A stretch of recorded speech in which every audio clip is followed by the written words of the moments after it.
You're in charge. Oh, good gosh.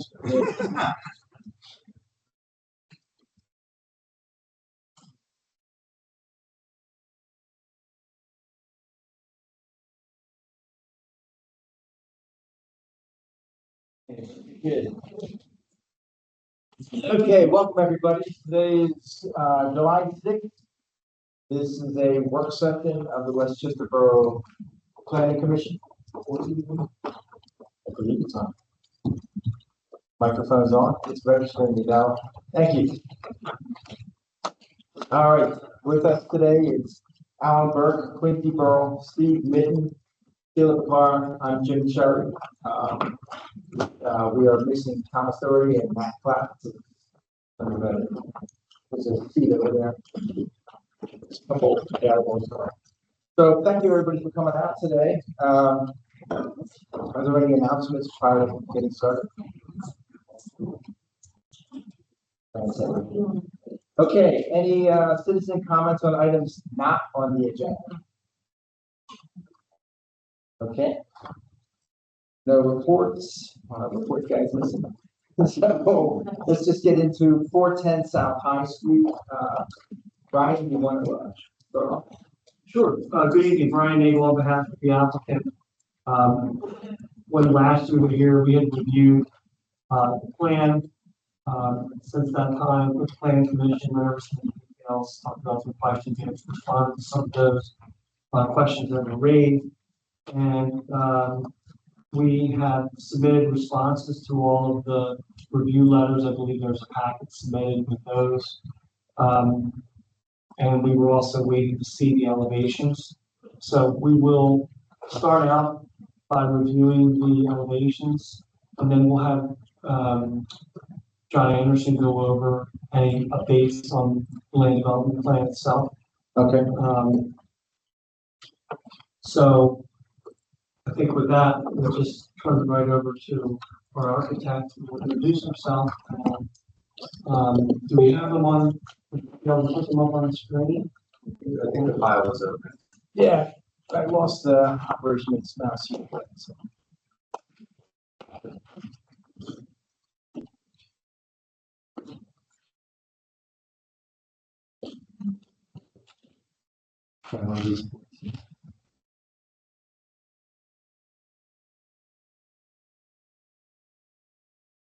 Computers.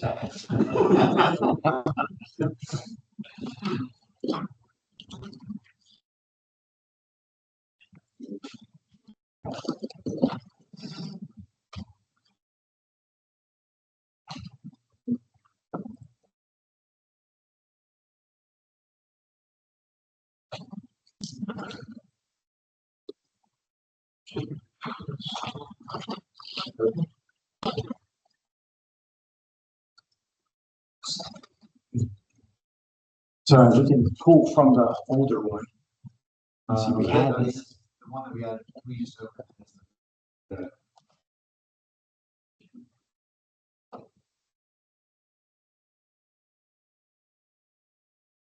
Are there any IT guys in the house? The most, the battery? No, it works. We had it working for 1 second. And it Oh, there we go. This is very thin. Maybe it's the distance. It's like, I'll tell you, fix these things here. So that first file is the one. No, you're too far far away. Mouse. Far away from the soundboard.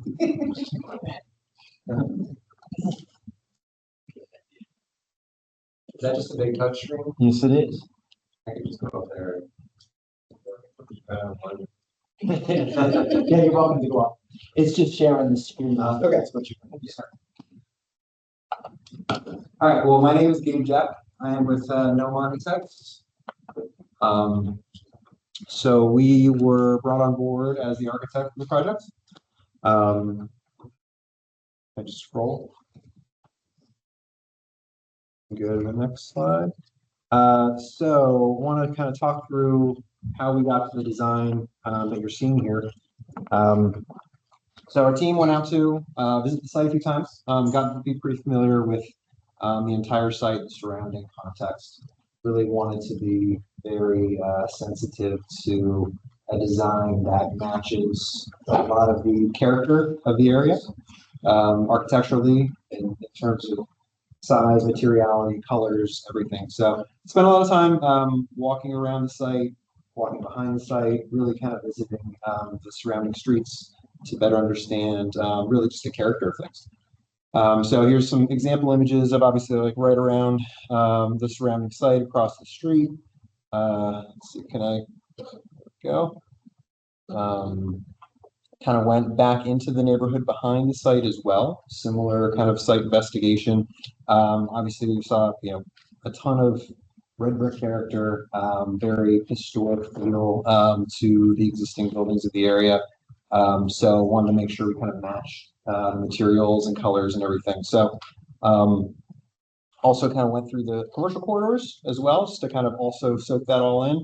Our firm is based in Philadelphia, very similar style buildings and architecture, so we're very used to kind of working within this type of design strategy.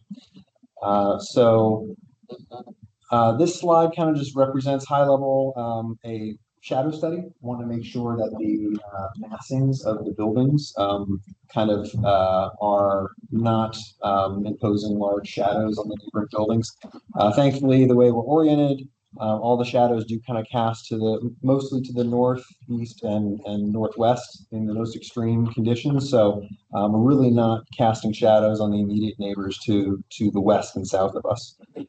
Is everyone familiar with the building arrangement quite yet? I'm not. If you can run through it. Okay. Okay. All right. Let's see here. Let me back up. So oh geez. All the way to the left, upper left. All right. So the approach for the site is a series of 5 clusters of buildings. So we have within the clusters are going to be single-family townhomes as well as 2-family structures. So along Price Street, we're proposing 7 single-family homes. Along High Street, there is a cluster of 8 2-family structures that will have 1 unit below another. And then along Dean Street is another cluster of 7 single-family townhomes. On the interior of the site, we're proposing 2 clusters of 3 duplex buildings. All of these structures, all of these individual buildings have parking within them by way of the rear-loaded garages. So there is a drive aisle that comes into the site and navigates through to the backs of all the different structures to provide off-street parking, 1-car parking for every unit. All right, so back to past the shadow studies. So quick lay of the land of the floor plans. These are the duplex floor plans. So we have, this is kind of the lowest level to the top level. There's 2-car parking from the rear, 1 for each unit. Lower unit kind of consists of 2 floors, first floor and second floor with 3 bedrooms. And then the upper unit, similar configuration, where we have living, kitchen, dining on the second floor, third floor, and then the top floor is 3 bedrooms. So they're both 3-bedroom units for the duplexes. Okay. Excuse me a second. I just want to make sure you pointed out that there's 2 cars for each, 2-car parking for each unit. So there's a garage and then you park behind. Space behind it, yes, thank you. Yep. So there's space in the site to allow for another car behind the garage. These units have proposed roof deck structures accessed by way of a pilot house for the top unit. And then there's also a terrace off of the back up on the 3rd floor. For the single family units, This is kind of the infill condition. This is the corner condition. There's 4 stories, and it's a 3-bedroom unit. Top floor has a walkout terrace. Instead of a roof deck on top of the building, there's a terrace facing the front. So here is just a quick diagram kind of that talks about how we are demonstrating staying under the maximum height limitation of 45 feet for the area. So we calculated this, by where the grade hits all 4 corners of the building, and then each building dwelling unit cascades to kind of stay under the max height limitation. So there's a lot of numbers on this page, but from a high level, everything is at 45 feet or below the max height for the area. All right, and so these next slides are all about the exterior design. So from a material standpoint, all the visible faces from the street are clad in masonry. It's going to be a red brick facade for the first 3 floors. And then the top floor, we're introducing a mansard. So it's a different materiality. It's very much in character with a lot of the buildings in the area, where the top floor is treated with, slate shingle or different material to kind of keep the massing held a little bit lower by way of a horizontal line that's at the top of the 3rd floor instead of the top of the building. But we kind of are proposing a window rhythm that's very much in character with the older structures of the area, just simple punched openings inside of the brick facades. We're introducing arched openings for the doors. So the single family homes all have arched openings for the front door. And then you'll see in the 2-family dwellings, the front elevation has an arched opening to consolidate the shared entryway for the 2-family dwellings. We're proposing a heavy cornice line, also very much in character with the area. And so, between the red brick, the heavy cornice line, and the mansard treatment of the top floor, we very much feel it's falling in character with the area. So all of these pages are really just kind of itemizing each facade in the site. The single families all have the exact same design, with the exception of some window rhythms that are different, and then the 2-family buildings have the same design with the exception of some window treatment. This is a typical rear facade, just kind of showing we're proposing just a red siding material. So it's a fiber cement material that would kind of match the tone of the brick. So from all 4 sides, this will be, reading as red brick or red clad buildings. In some instances, we're introducing bay projections that are also in character with the community. Where you have the bay window elements that kind of extend out. So we do have those in a few different situations on the side elevations, as well as when we get to the front elevations of the duplex buildings. So this is the front facade along High Street. So again, this is a collection of 8 2-family buildings, 4 stories tall, cornice line held at the top of the 3rd floor. Here's kind of the arched openings that I mentioned are going to kind of signify the entry door for the two front doors for those units. We're kind of mixing up the facade language with a hybrid of units that don't have a bay to ones that do have a bay. Just to kind of give some more variation as the building steps down on the street.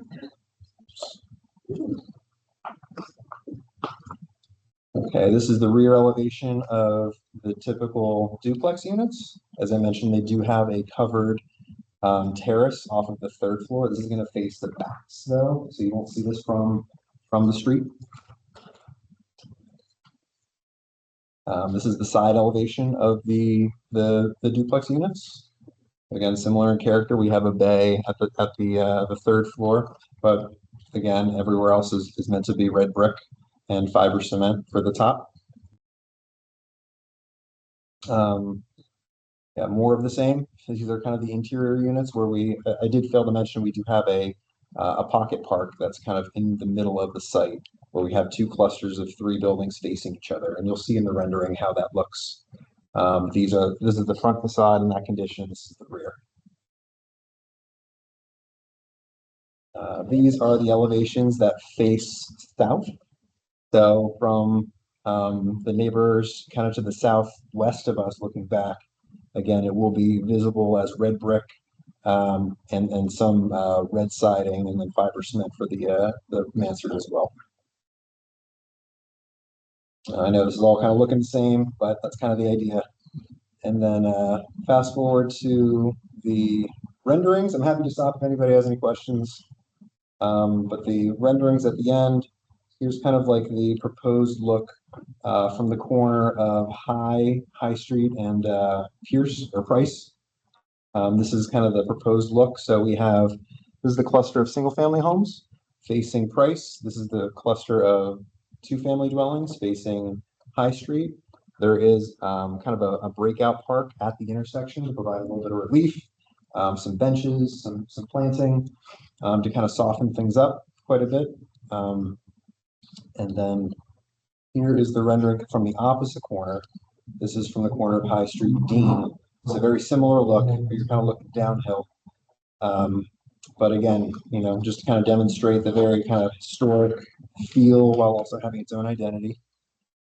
And then this final rendering is from the interior, from that pocket park location at the center of the site where we have the two clusters of duplexes facing each other. There'll be a shared park for the community to enjoy with, again, a series of landscaping and benches. This kind of demonstrates some of the character of the facade up close that we're proposing. So you can kind of see the mixture of arched openings and brick detailing around all of the window openings and arched openings and banding that we're introducing as well, just to give more rich character from a facade design standpoint, just to kind of punch things up and make things feel a little bit more curated, crafted, and you know, reflecting back on the history of the site. Yes. Question. It looks as though you're building up to the sidewalk. Is that correct? So we are up to this on all three streets. We are close to the sidewalk. For High Street, we're set back about 2 feet to incorporate space for the bay projection, so it doesn't actually hang over the sidewalk. But it is up to the sidewalk. It isn't, yes. And is the designated open space? Yeah, let me just interrupt you for a second. I'm going to allow the applicant to make a full presentation, which will include the civil on site, and this is a working session, so I am going to allow some questions and conversations from the residents. So I'm not listening to you, but what I want to do is let them tell a complete story first. We've been reviewing this a couple times now in different scenarios. We've seen the civil drawings and the landscape drawings previously, and this is the first time we're reviewing the architectural drawings, which just gives a little more context. So I want to revisit the site plans first, which includes some of that landscape details and where those buildings are sitting. So let them. The setbacks will be shown in there as well. Setbacks will be shown. And so we will get back to side. I was near the end of what I had to say. You know, again, in this rendering, we can kind of see the relationship of the proposed buildings to the sidewalk. The sidewalks are you know, red paver, brick clad as well for the right-of-way sidewalks, and both the single-family homes and the two-family dwellings are up to the sidewalk. So, Gabe, I was gonna cover a few things on landscaping. Mhm. Patrick Stewart, who is our landscape architect, could not make it tonight, but we submitted a full landscaping plan. One of the, just to point out a couple things, we substantially exceed the landscaping requirement. And we decided to do that because we felt it made the project better. That verge you see there, so the verge, if you go to the right, it's there on the left, but on the right, it runs the whole way down High Street. That's that. We call it the architectural term for it is verge. And one of the things you guys, one of the things that's going on here is people come down High Street at pretty substantial speed. Everyone wishes they'd slow down, and some of the changes they've made with the High Street improvements, I think, have maybe a belt. But that verge is really important because it creates a buffer for pedestrians. Can you And, describe what you're referring to as the verge? Just to- Dave, if you want to point to it, but it's that, yeah, Nothing here? yeah, and it's 3 to 4 feet from the curb to the side, into the sidewalk. So instead of just making it all sidewalk, you put the verge in. We discussed this, I believe it was, I think we discussed it with the tree commission. They liked the idea. It's not a requirement, but we felt it was a nice change. Obviously, we have the landscaping in the pocket park. There's a lot of perennials and different landscaping in there. We also have the verge on both Dean and Price Street, but it extends 30 feet and then it breaks. So instead of just putting like around your tree, like the wrought iron, I don't know what that, it's like the grate that goes around it. What's it called? Tree grate, thanks. Then we extend the verge 30 feet in either direction to also, obviously there's traffic on Price Street and Dean. It also helps create and soften and create, just a better feeling of safety as a pedestrian walking on the street. The other thing I wanted to point out is it's kind of, could you zoom in on the arch where you walk in? I don't know if you have So here, let me better picture of it. go to, yeah, the next rendering. Hold on. Yeah, there you go. Yeah. So I know the planning commission has all seen this before in regards to the land development. You'll see the land development plans, how this shows in the thing, but this is a good rendering. And this is detailed in our landscape plan because Tom Committa asked us to show an elevation of this, but that's a brick wall that's 2 feet high. That, again, if you just want to point at it to make it really crystal. Yeah, so it's 2 feet tall in relation to the interior of the site. Right, but then there's a 2-foot wrought iron fence on top of it, so that allows you to kind of see in. It doesn't create like this big barrier, which is good. And then we went ahead and we have an arch. This was a discussion early on that these arches were we love arches, but there's a lot of good examples of that in Westchester. So we carried it to this as a pedestrian entrance right here. We have 2 pedestrian entrances, one here and then one on the other side by the pocket park. But that'll have like a wrought iron gate on it, and then you have that nice architectural feature with the arches. And if you want to jump back to the courtyard, The next rendering.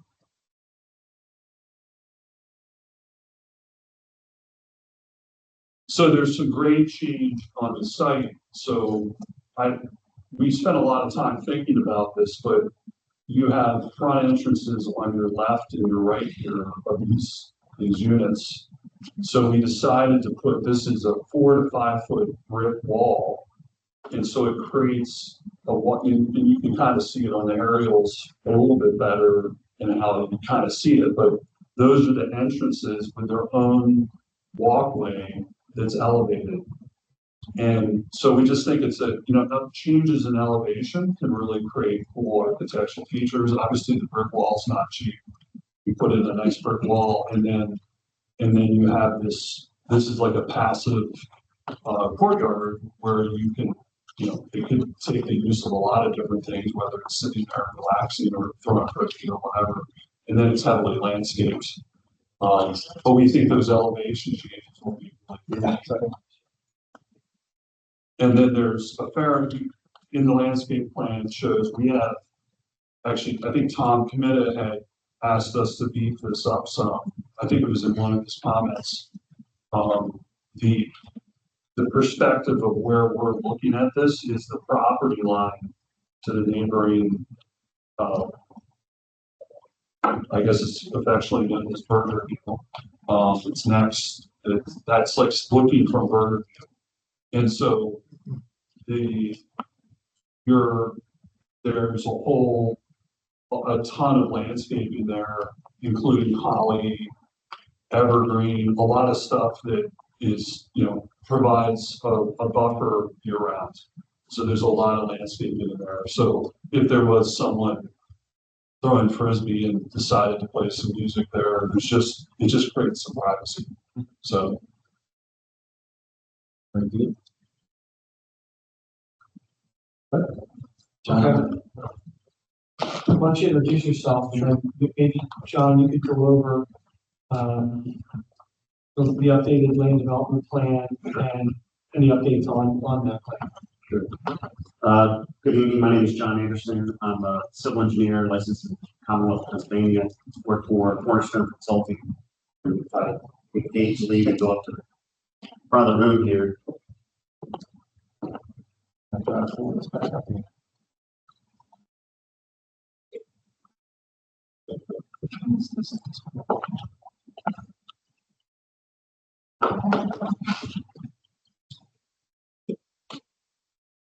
You want to go back to mine? It's a little easier.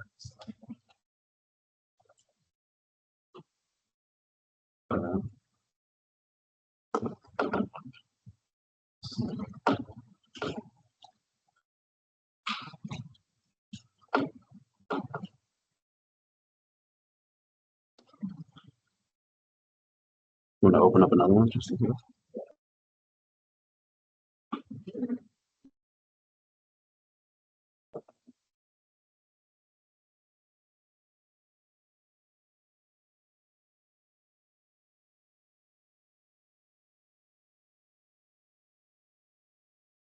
USB-C, the back one. Sorry, I can't see. You go to the back. Hold on. Let me just try it. It should get there.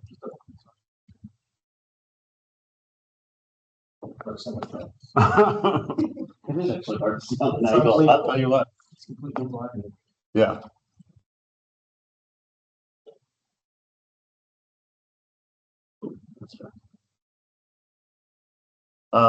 Gabe went through the layout. The layout has actually not changed very much. The placement of the townhomes, the placement of stacked towns is primarily the same. What we've been through in the last month or so is discussions with the fire marshal's office on turning templates and movements of emergency services vehicles throughout the site. So we have updated our turning plans for the actual fire truck that Justin indicated that they use. We've programmed that in, and we're successfully able to run the fire truck in each direction. Primarily, it's going to be coming up High Street, turning left onto Price Street, and then making a right into the site, and then make its way through. But he asked us to run all sorts of different directions, and we can get the ladder truck that he gave us through the site in both directions without any conflicts of curb lines, parking areas. He gave us some leeway on crossing over some of the striping, but he's like, Diagrams. they are in here, yes.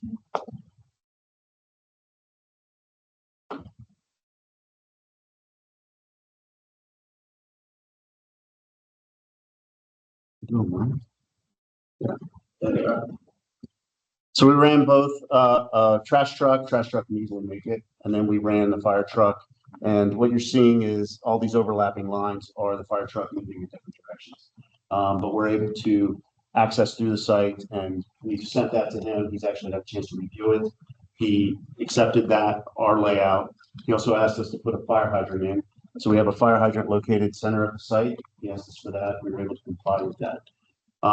That's some of the major changes. We tweaked some of the radii to make sure that the fire truck had some additional movements off of Price and Dean. But that's the biggest layout change. Some of the other minutia and the real engineering detail revolve around stormwater management. We were using a different type of underground system in the first plan submission. We revised that to a concrete system, and that was some of the biggest updates in the plan from a stormwater management perspective. And then the rest of it, and we're actually showing compliance with Nate's comments within his review letter. The other major item or upgrades is the landscaping. You want me to open up? Yeah, before you go to the landscape, just one question. You designed this plan in accordance with the borough's unified residential development regulations, correct? That's correct. And it meets all of those requirements. and today's reviewed in that regard. Yes, that's correct. All right, go to landscaping, please. What I want to make it clear, it seemed to be somewhat of a question. This may be a good sheet. So the way we're providing two cars within the individual townhomes is they have two car within the building. So it's a single family house, single family dwelling. There's two garage spaces. The stacked towns or the two family homes, they have one car for each dwelling unit inside the garage and then one behind it. We're providing 42 units and we're providing 84 parking spaces on site.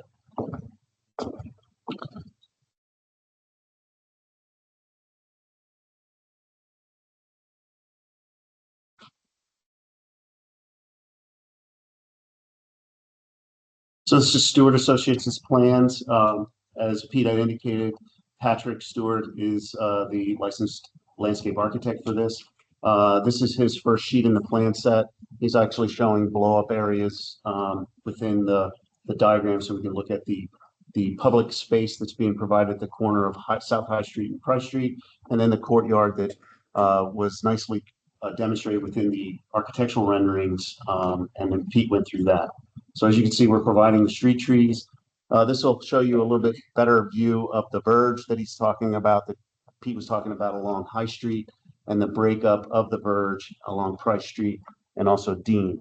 What that does is allows street trees a lot more room for root growth. There is also a product that is being required, structural soil within the area of the trees and underneath the sidewalk to allow for the root growth of the trees, the viability of the street trees along the streets. Pete had indicated the landscaping along the back or, planned south between the residences down here on the western property boundary. There's additional plantings in those areas. Last time we were here, it had indicated that why don't you take a look at reducing sidewalks around the site. So we originally had sidewalks down both sides of the townhome throughout the site. What we've been able to do is remove those sidewalks, provide more green space. It's not showing in here, but we just have a slight entrance of that archway onto High Street, but this will all be landscaped, and this will be landscaped as well with that entrance. People will then access through the drive area.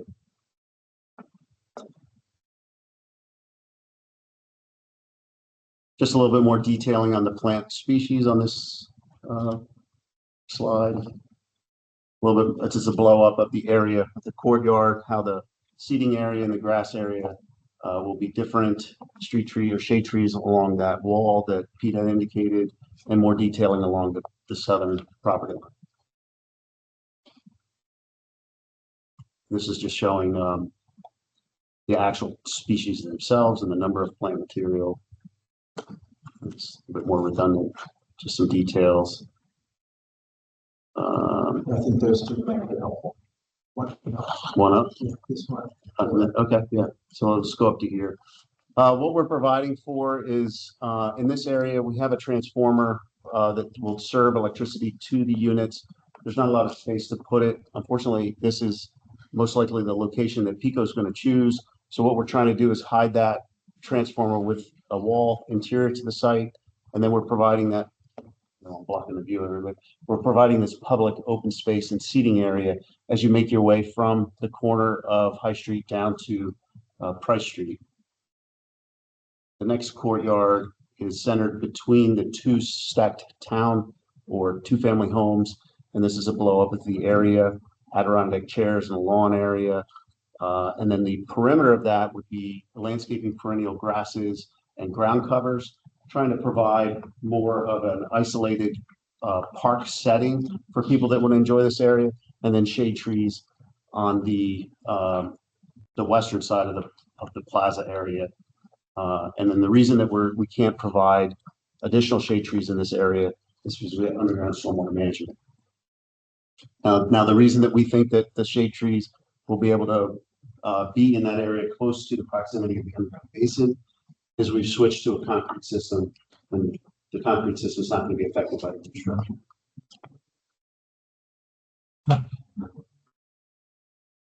So the details of the benchings that are going to be provided, benches that will be provided, trash trash containers provided.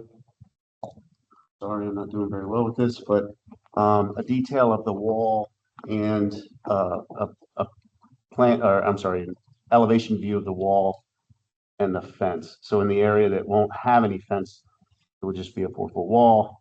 In the area that will have fencing, it would be a 2-foot wall with a 2-foot fence.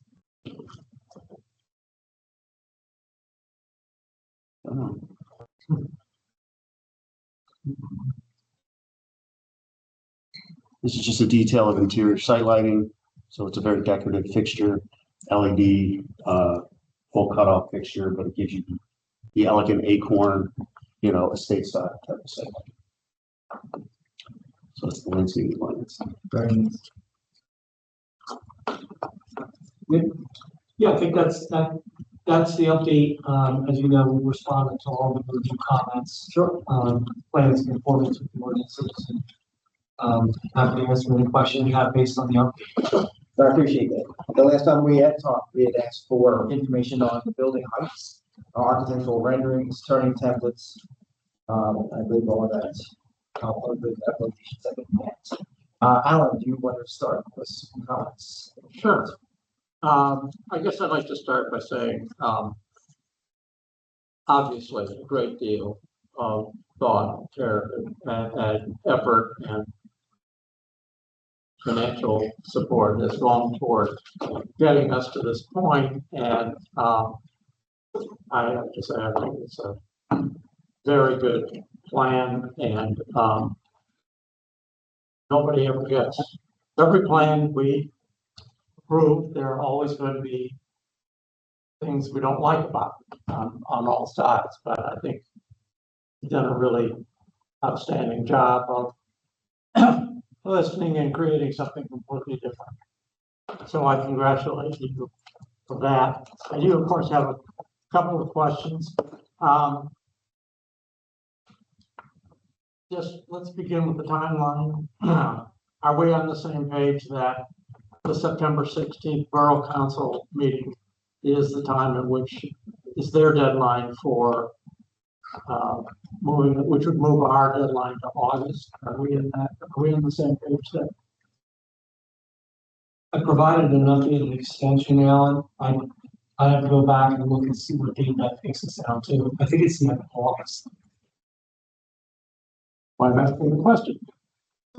So your feeling is that Borough Council needs to move on this in August? Yeah. I think that's our expectation, and we were asked to do all these things. Yeah. Which Pete and his team tended to have got done, and I think we've met everything. I think we're complying with So you're expecting us to act on this next week? Yeah, I think that's what we're asking you to do. Okay, so the statement from the building and housing is different from that. So we just need to clarify that. Yeah, they had given another month, but let me ask you, of all our consultants' letters have been responded to? Yeah. Those response letters. Yes, all the letters I've seen. I know that Commissioner Walter is getting that one, but the last one we have, because it's in the required residential development district as a use within the town center, it's required to get reviewed from the borough architect. So that I don't think there's going to be a problem with it. I just think that that's something that has to take place. I think that's going to take that more than this week to do. So I think it's going to be in August that we actually make a motion. We just need to. And I believe that extension was provided. And this was for My next understanding also, that's why I asked the question. So, but I do say that we just have one more step to complete, which is review and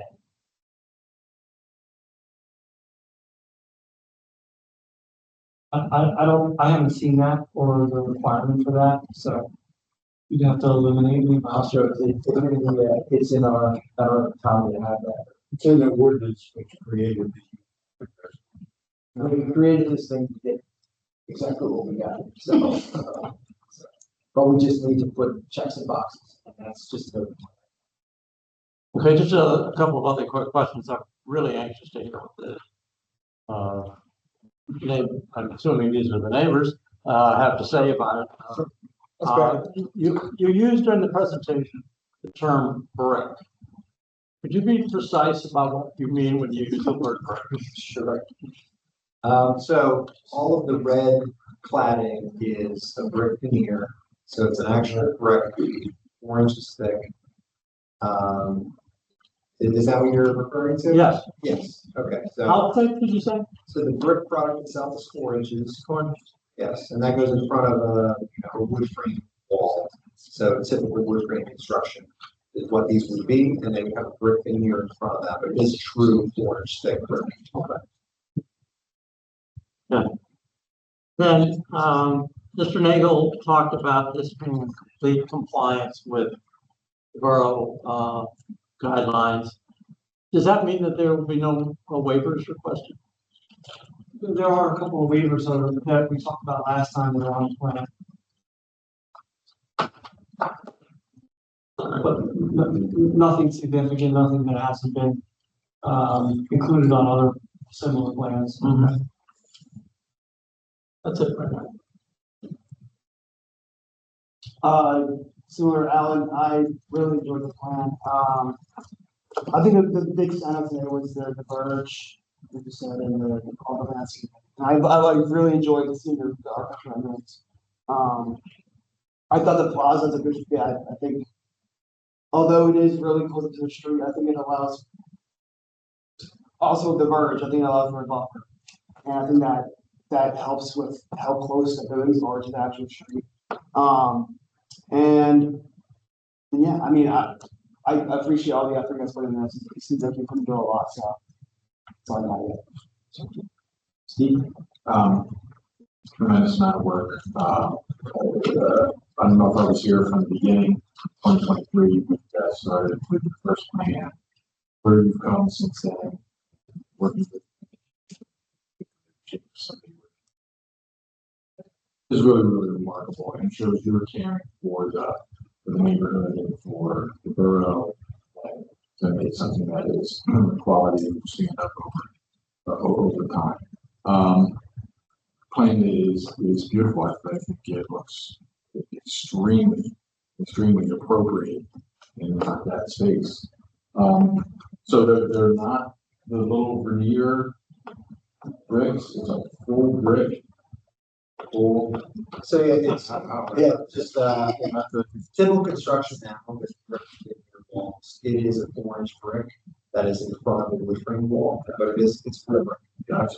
Yeah, he calls it a veneer. Like I always think of thin brick. Yeah, it's veneer, but it's veneer because the structure of the building is not held up with brick, which is how there's very few construction that's new that's built with the structure of brick. If not, actually.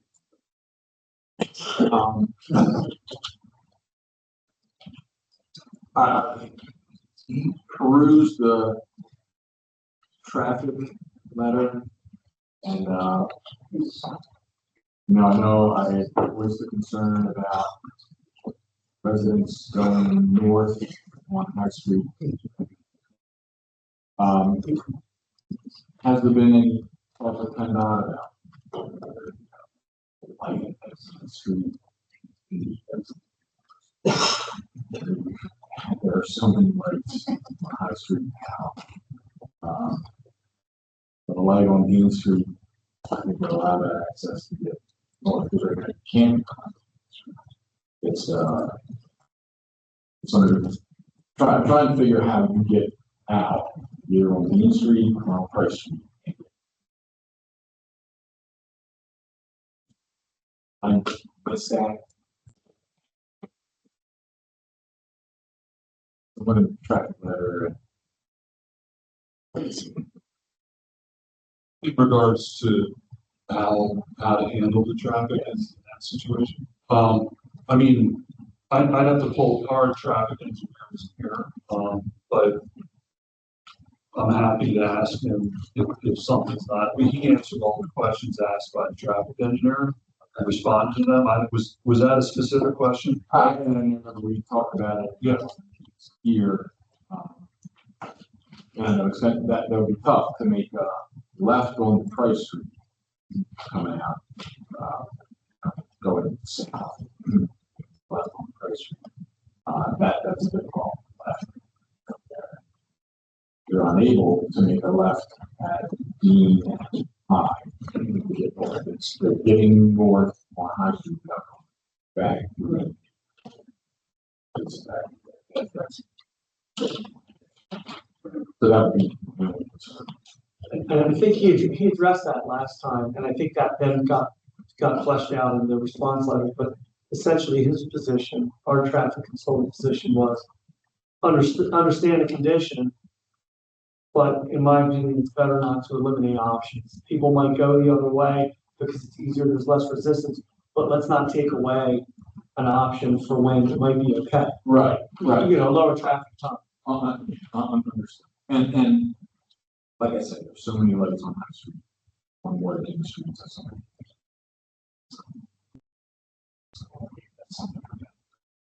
So, And keep in mind, we had this condition dealt with when it was, 120 some apartment units. That traffic has been dramatically reduced by this point. yeah.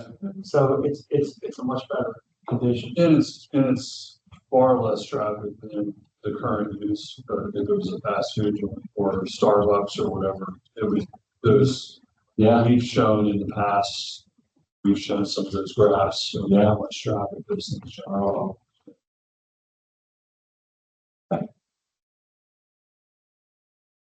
Wonderful. Can you guys just talk through trash pickup? Just, I think we've got this a little bit, but can you talk about where people are storing trash cans Sure. and trash pickup? Yeah, so, I mean, this trash will be through the association, because the townhouse community will have a private trash pickup service. More than likely, they're gonna have totes, recycling and trash, and they'll keep it in their garage. And when it's trash day, they put them out, and the trash truck comes through, picks them up, and he's on his way. And then can we talk about the bay windows, the material on the bay windows and the protection? Yeah, so the bay windows have a similar material as the cornice and the top floor fiber cement clad bay. So it's a series of just kind of meant to look like the historic looking bay projections and non-brick elements in the neighborhood. The fiber cement flat panel with trim. Do you have a color selected? So there, you go to the previous sheets, they have the kind of the colors there. So that fiber cement panel and trim number 2, it's kind of like it's iron gray is the color. So not quite black, but dark gray. And then can you talk about, like, I love the arches. Can you talk about the detail of the arches and how you would, where you're applying them? Sure. Yeah, so I mentioned we have arches signifying all of the entry doors. So if you want to hold on this one. So on the left side, those are kind of the front doors for the 2 family buildings. And so there is a recess entryway that you access by way of walking through an arch that is clad in brick. You'll read the underside of the brick. It's a true masonry arch. And then this facade elevation shows the arches that are the gates into the site on the far left and right hand side. So the access into the site is by way of an arch, and access to the building is by way of an arch. And the arches do not project, the brick does not project out. It is flush with the rest of the brick. No, well, we do have some subtle detailing. So if you go to the very last image, I think on the right hand side, you can kind of see There the is arch some- detailing. It's a subtle projection, just to kind of add some interest to it.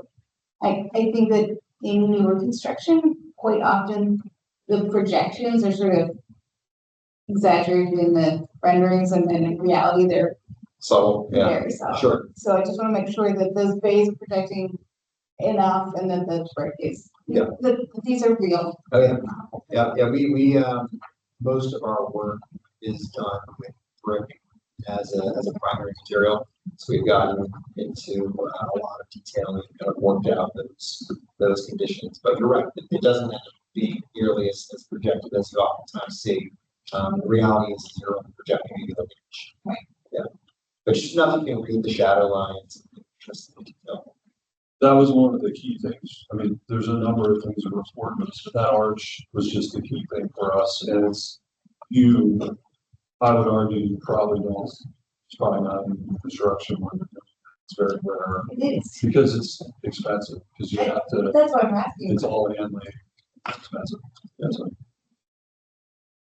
And the projections of the bay, how, excuse me. So I believe it's between 18 inches and 2. Exactly, but more. Thank you.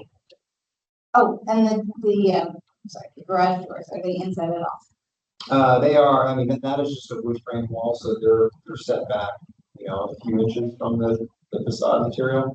A typical garage door.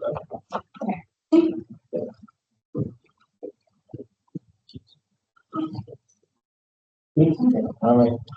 Yeah, I think, if you're not familiar with no architects, I think it's worth visiting their website. You can see how richly detailed the buildings are. They're very practicing higher-end residential urban developments, and I think good care has been taken, really attention to the detail in that craftsmanship. And so those recessed vestibules, those arched openings, just the changing patterns in the bricks, you can see it layered in there. It's really thoughtfully and carefully crafted, and I greatly appreciate the study and the understanding and desire to look at Westchester Borough, to understand the context that it's sitting in, to try to fit these buildings into it. It is nice to see that cornice line holding that building line down to perception of a 3-story building, even though it's 4. I think that change in materials, that step back along there, I think that's very effective, especially when you get into you can kind of see it in the renderings, especially along, I'm sorry about the mouse thing, especially along Dean Street and Price Street. It feels like it's a 3-story building. I think that's extremely important that that was pulled down there. I do think that there's some really nice spaces created here. There's terraces, there's little pilot house access, and it makes good sense. I did have a question about on both Dean and Price.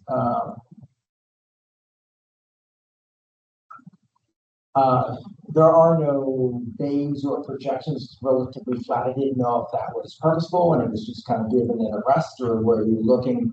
Was there any thought given to maybe some potential bays just to give some texture on, making up those kind of just a brick surface in that along those lines? They are more residential. It's a funny spot because it's the town center tucks down into it, but it's really once you start heading west, it turns very residential. So I didn't know. I do think the stoops, the stairs, the arched doors on that side do help a lot. I think the lights in the trees. I think there's a lot of very nice things that really make. I think those verges are really important. Just not to have pavement from building to building, through sidewalks, through roadways, but to kind of give a little bit of a diet to our roadway there. Get some planting strips in there. I think really helps break the scale of that down and gives those trees a little more of a home to sit in there. I do think that from a pedestrian safety factor, it helps reduce the amount of people cutting across the little blocks. Try to push that down to the corner. So I think that there's lots of ways that that's very nice. I do think that both this corner pedestrian rest spot as well as that interior courtyard are extremely important. And I think very nice areas within this development. But I do think the buildings themselves and the massing, where they're for height massing, I think again, because of this specific use, that the actual design is extremely important. I think it's pretty consistent with what we're looking for. And really well done. But I didn't know if there was any thought on these facades. It's when I say that, I'm going to go back to the scale and elevation there. because I did, walk through each and every one of these things. And, that is, I mean, it was really just more against the street line, just like on trying to project, over top of it. Would it be inappropriate? No, I think like a bay element on those street frontages could work really well as well. So take that into consideration. Sure. yeah, I mean, I look at that, that's beautiful, and nice. Only shared by a couple houses, but I think you have to go in there, but you come back into that area and find something like that, very nice. And I think these terraces up here, these covered terraces are great spaces off of those green rooms inside. They're gonna be fantastic units. But I think that's just a very nice looking elevation. The ends are, I like how you turn the brick full height back of the egg before you kind of drop down and put the side. Yeah, it's nice. Here. So I think High Street very nicely.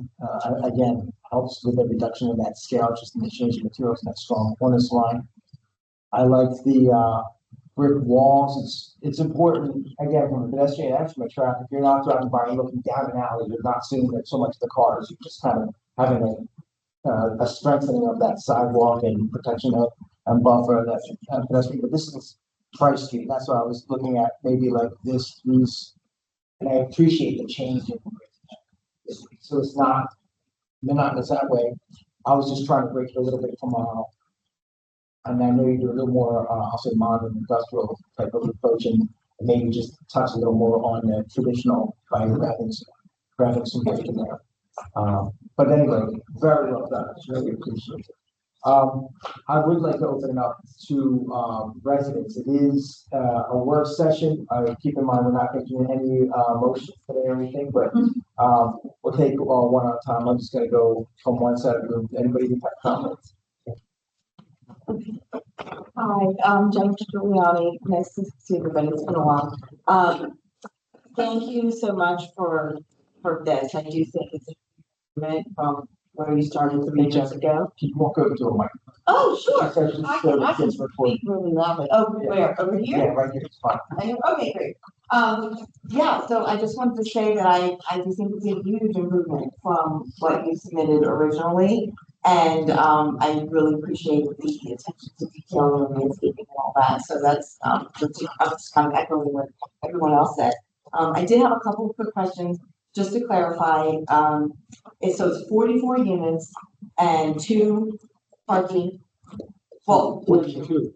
42? 42. 42, okay, 42 units, and then each one will have 2 parking. So one of the questions I just had is, will these residents be able to park, will they be able to get street parking, resident street parking, as well as that? So people say, living on Church, like I do, are these residents able to park on those streets? These are single family homes. They should have the same rights as every other single family Okay. home. So don't mix these up with apartments or multi-families. These are single families. They're gonna be in 10 years owner occupied. Right, not rentals, correct? Okay, so they could get resident, There's no reason they should not get. be able to get it. Okay, all right. And then my other question was the deliveries and mail. Will that be coming through the back along with, say, cashier and trash pickup and everything is through the back? So everything will be coming, I'm just wondering if delivery vehicles will be trying to stop on High or on Price or on Dean to be, Amazon, Grubhub, all of that significant blockage that we have in town. It's all designed to go through the rear loaded parts of the building, but I can't, am I here to say like an Amazon truck's not gonna, like they do around the entire borough and just put their 4 ways on, run out, throw it back, like I can't stop that, but we're taking a full-size fire truck for this thing. So it's designed to take all those vehicles back here. Yeah, no, I'm Yeah. not doubting the Yeah. space. Yeah. I'm wondering if there's any sort of maybe sign or something that could say deliveries around the back or inside, so sort of avoid all the. Well, Just try it's to- a good point, and it's an interesting question too, because I would think if I'm a homeowner there, I don't want my packages sitting on the front porch. Well, I see. But I should- Right. So like I would think we can try to articulate that in the homeowner association regulations. But I would hope they're gonna police the heck out of that and really push Amazon. I mean, you know, they kind of are a life of their own, but I would think at some point, just with the risk of all those people walking by this package, you're gonna want that inside that community. I Yeah. personally would, right, And exactly. with DoorDash and Uber Eats and some of those other delivery services, the homeowner can dictate where they drop. Amazon, it's hard to do. That's true. But with the other ones, the homeowner gets it where they want, so that could be. Yeah. Okay, Yeah. and then just to clarify too, are there then two entrances and exits, or is it flow one way, or is it, I can go, Either way, it's either two-way traffic. Dean or Price? Okay, all right, and I think that was the end of mine. Yeah, Jennifer, just to reiterate, the point, there is gonna be a homeowners association. That's what, That's gonna take care of all the common grounds, landscaping. Plowing, all the snow removal is done by homeowners. That's not the boroughs. That'll be done. that's funny with them. And then the trash bins and everything, the trash truck will go in the back, so I assume the trash bins will be somewhere in that courtyard area. Presumably in the homeowner's garage. Yeah, no, yeah, there'll be towed, just like it'll be a plat, you know, Okay. they'll contract with a private trash company. And these days, a lot of times they provide totes for recycling and trash. That goes in your garage, and then when it's trash day, roll it out, Okay. pick it up. Yeah, sure. Yeah. Okay, great. Okay, I think those were all my questions, but again, included. Thank you, Jennifer. Sure. Yes, sir. You skipped it. I just have another brick myth.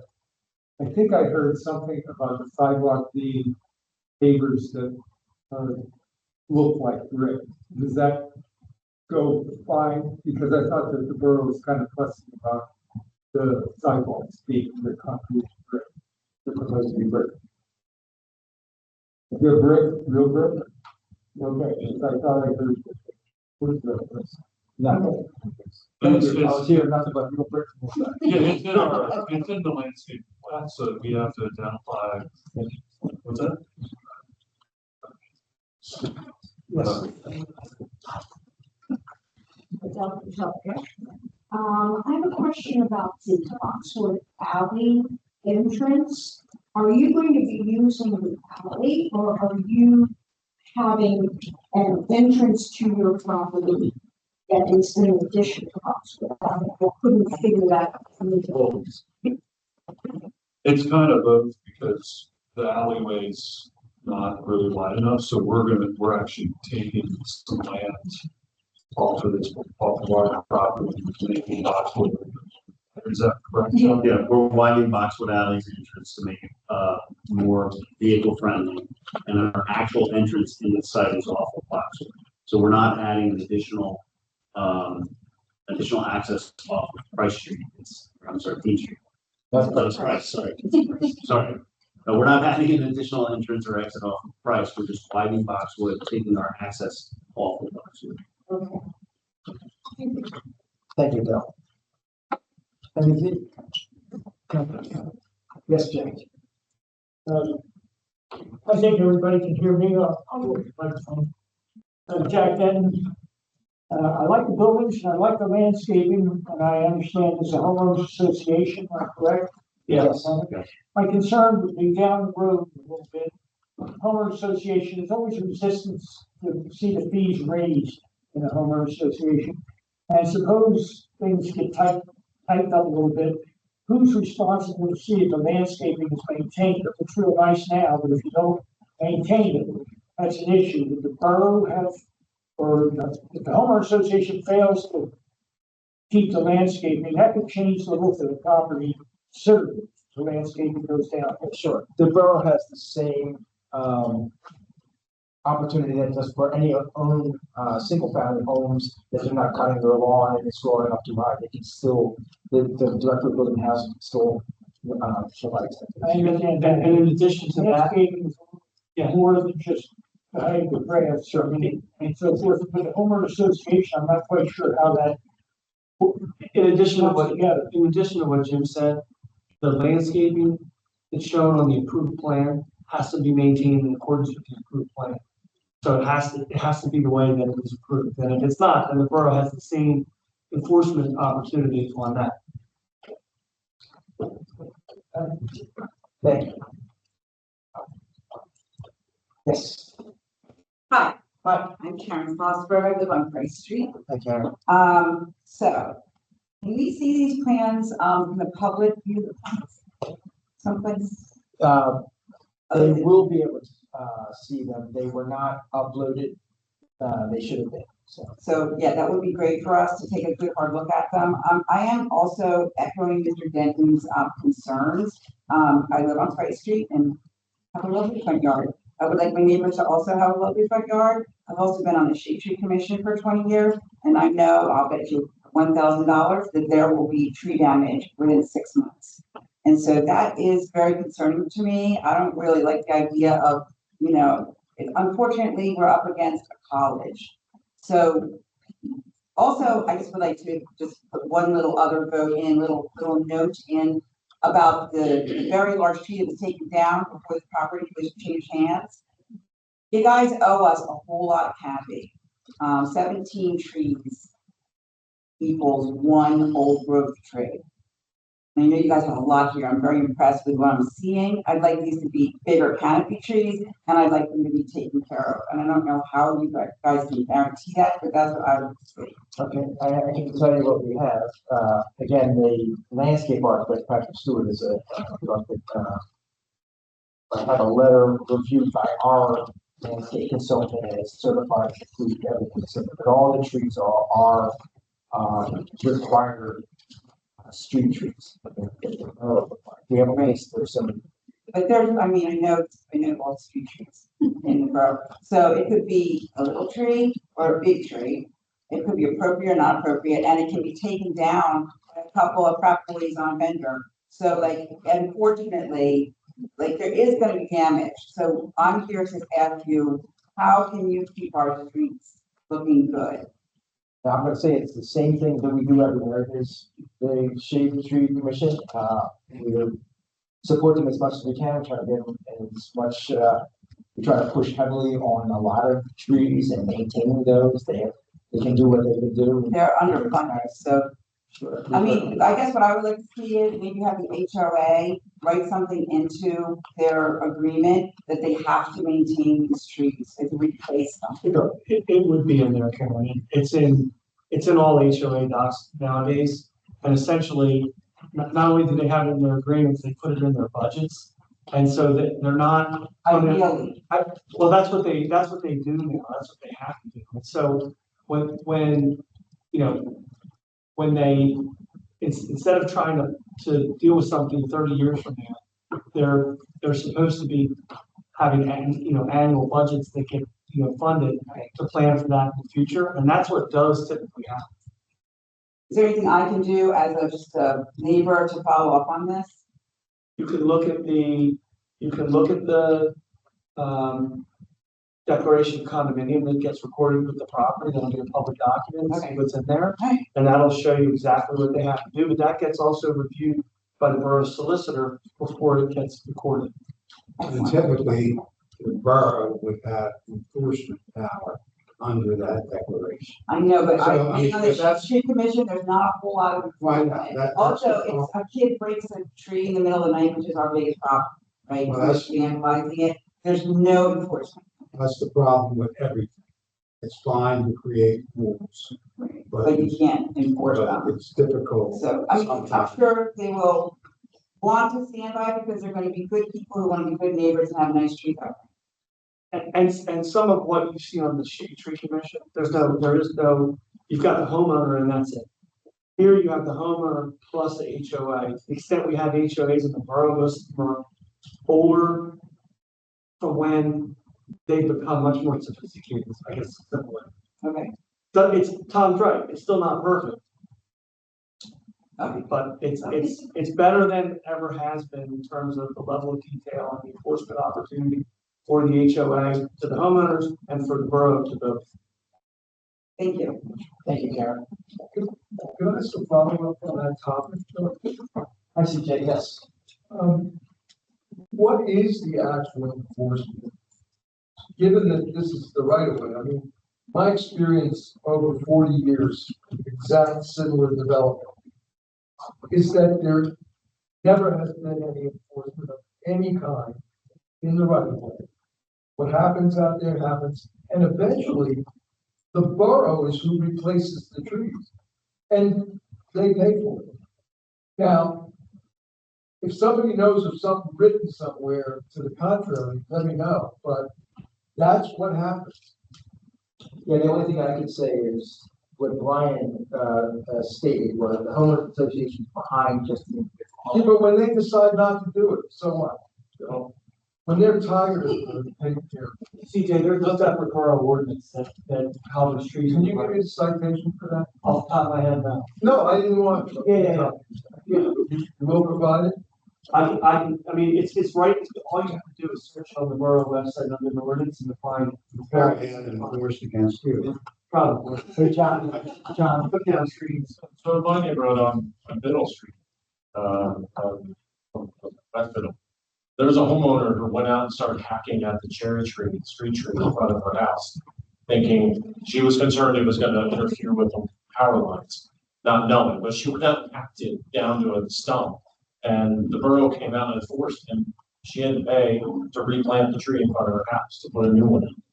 Because she didn't know any different, innocent, so to speak, but, there was an actual Well, example. that's like the equivalent of an act of vandalism. I'm talking about when this stuff just doesn't survive. The ordinance is that the owner in front of the tree in front of them on the street, I understand is, it has to be, you're maintaining, you're responsible. And in this case, it's the homeowners association. Both. Is this in?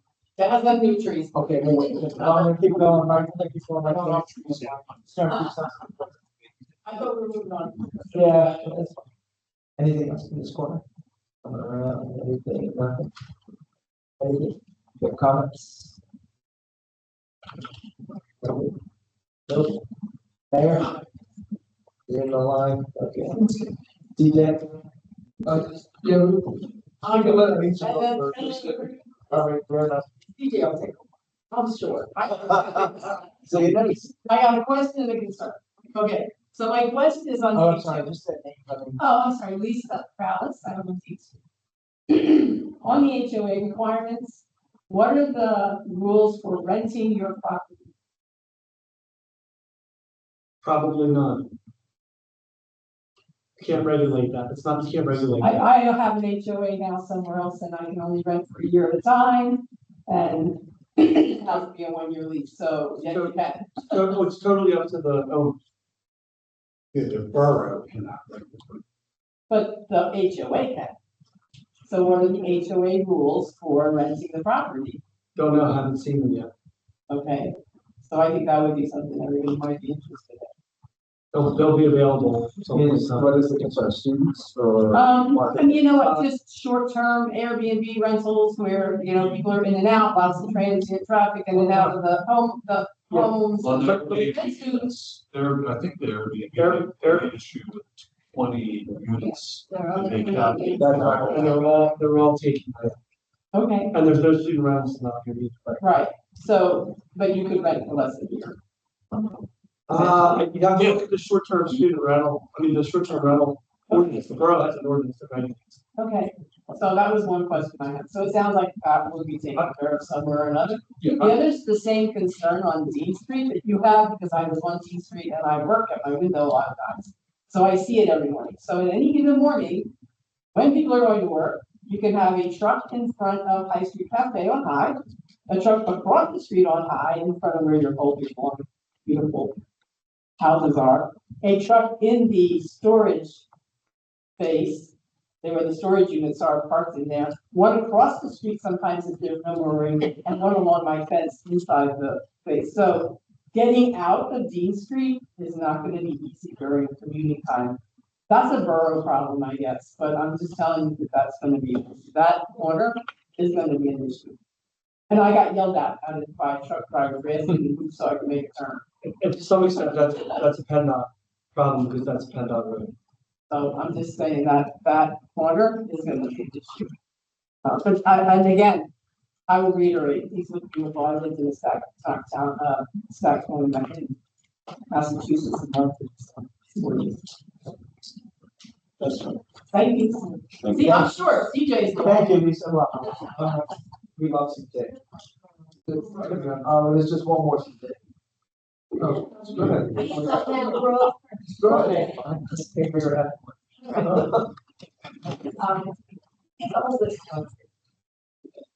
Hi, I'm Lynn Schiardinelli, and I live at 22 Dean Street, condominiums, which is the correct name for what has been called Burgundy. We don't like it, because we have a beautiful community. So this, I think, might be called Burgundy, which doesn't make me feel good, does it? Probably not. So anyway, we are literally, this is what I'll be looking at when I come out of my garage, the back of this development. I'm thrilled with plans. How will the community right behind it, that 14 residents in that street community, how will we understand and appreciate and experience this build out? And when will it happen? Someone has talked about timeline, but you didn't talk about approvals. Are you talking about breaking ground and clearing out that trash mess in the Burger King in next August, or what's the ideal timeline that will start impacting residents that live right here? Yeah, on timeline, to answer your question on timeline, I mean, there's a lot of, we have to go through NPDS approval, there's a lot of things we have to do, so typically from start to finish, like from like right now, it could be 9 to 12 months is just a, but there's something we have to work with PennDOT. And we've already put a submission to them with PennDOT to do what they want sometimes, so that can delay us, so it's hard to say, but I would think. I understand this process, but in a perfect world, it wouldn't be less than 12 months. This one. Yeah, I would say, I would say 10 months at the earliest, but it could take 14 months. Right. But this is beautiful. How long is construction? How long before you can commit to it? They get built relatively quick. It's a question of how fast you sell is usually more important. Right. Well, no, because if they don't sell, you might build a section and then sell and build the next section. In other words, if they're all pre-sold, then we can build very quickly. Correct. So what would you be starting with? Oh, I don't know. Yeah, we have.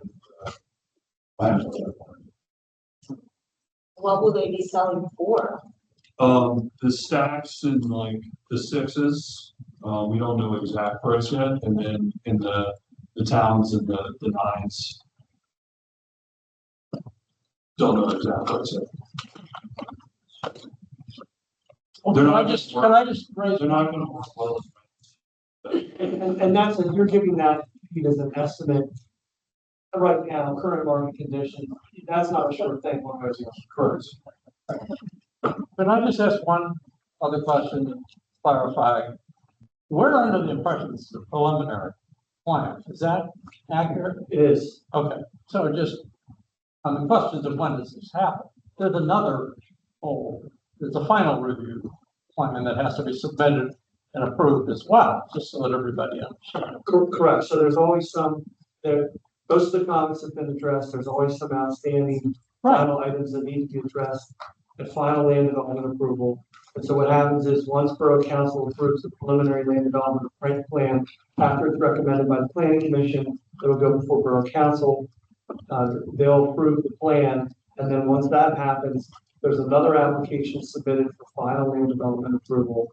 And it goes back to the Planning Commission, back to Borough Council, and that's to make sure all the final open issues are addressed before the plan is released to be recorded. So it can, they can proceed with development.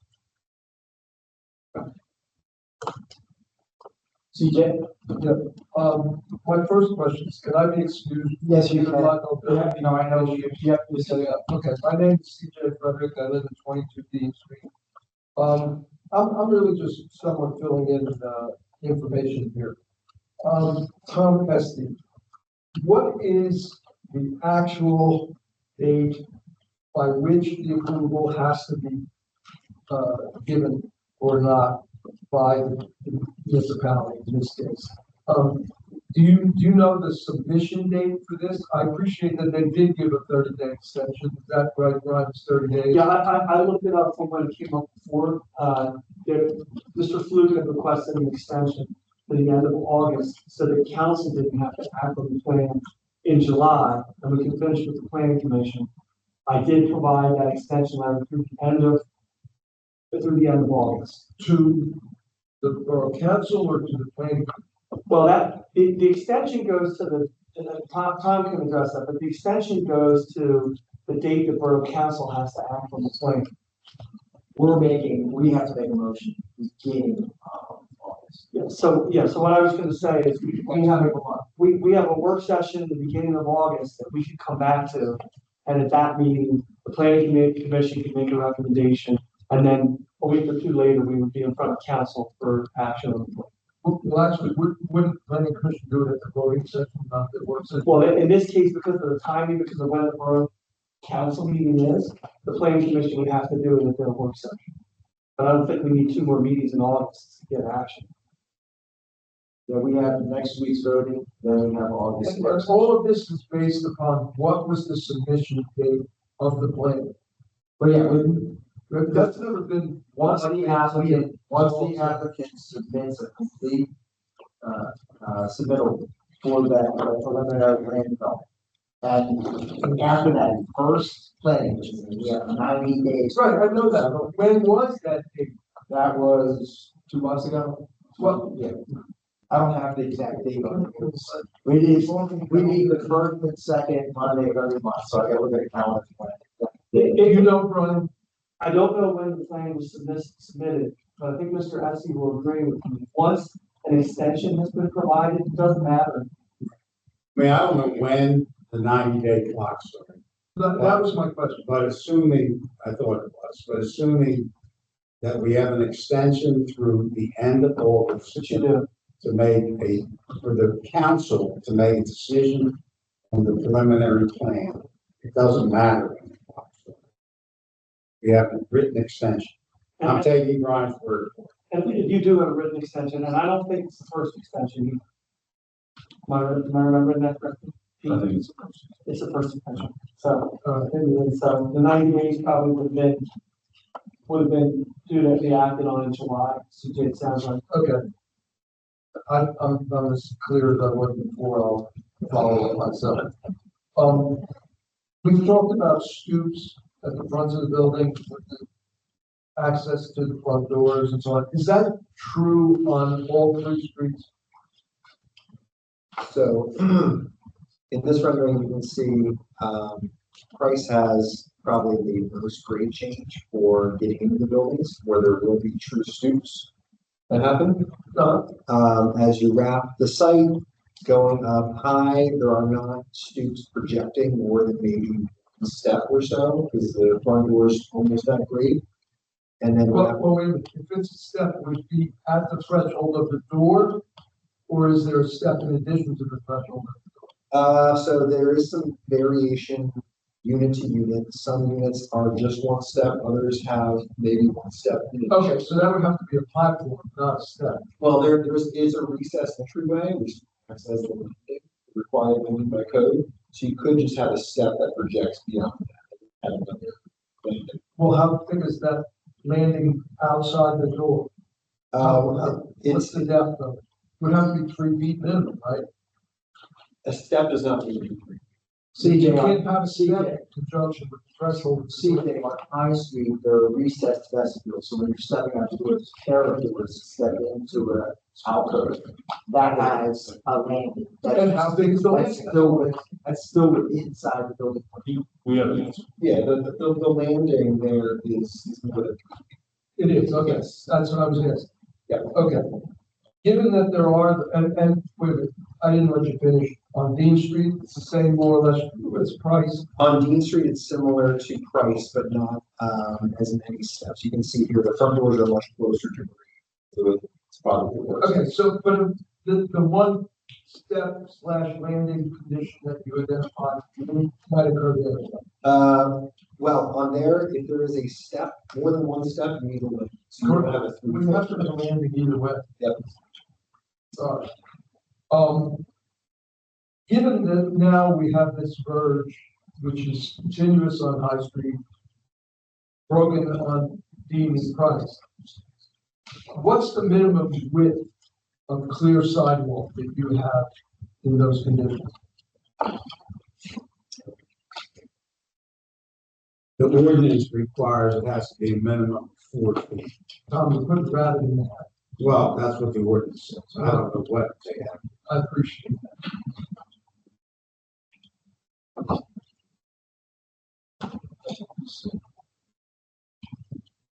John, you have any dimensions? Yeah.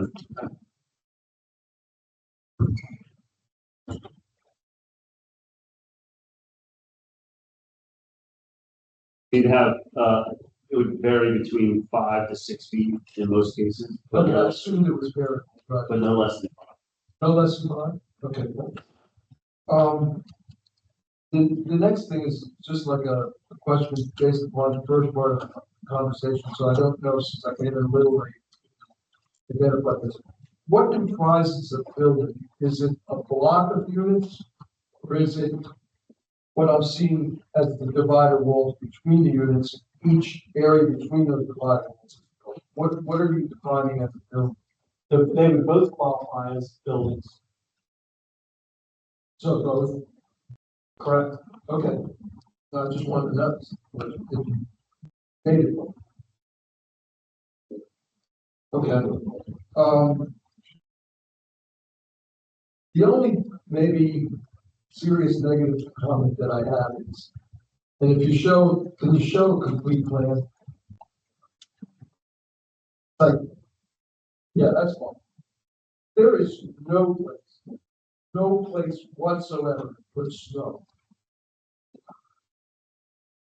I don't care how you wanna characterize this.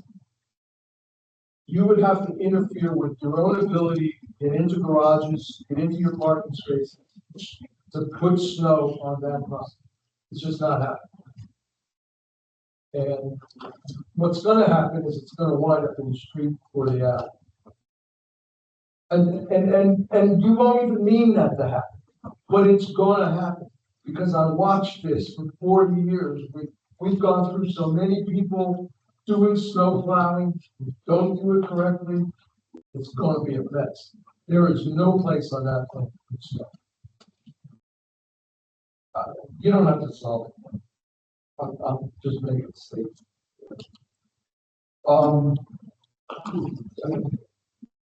You guys talked about landscape enforcement. Again, I've been there 40 years. Carl has never said one word internal to the property on landscape, and that's just the record. The last thing that I do want to say, similar to the snow plowing, and I'm saying this having sat here for the meeting the length of time that I did, and realized with each going minute how probably unpopular my next statement will be. But this verge, which seems like some nice, because it's green thing, is extremely ill-advised. That's gonna be a dirt patch very quickly. When the first snowstorm that, dumps salt and snow on that verge, it's gonna start to fail. both physically from the snow being dumped there by the plow that goes on PennDOT Street, at least in the case of High Street. Between dogs, people trying to cross streets in the middle, which happens all the time in these locations. They'll walk right through it. Anybody that's done any campus planning knows that. I mean, if you go on a lot of campuses, until people got wise with how to deal with that, people would carve paths themselves. And in those cases, it would just be lawn that they get carved on. This will be even worse. So what I'll predict is going to happen is the verge won't exist in 10 to 15 years. Just make your mind, because the homeowners association will just say, we cannot keep this alive and keep it in the visual presentation and aesthetic quality that you probably intend, and I understand it.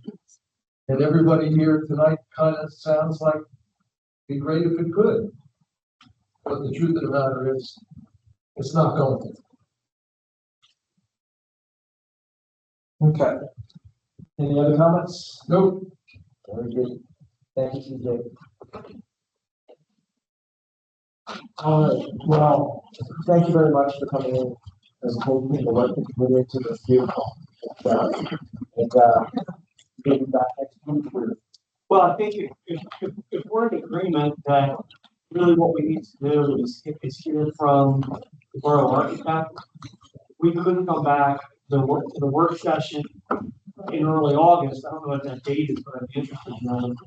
And then you could make your recommendation at that time, and that would give the borough architect time. The work session is August 3rd. August 3rd? August 3rd. Is that a Monday? It's a Monday.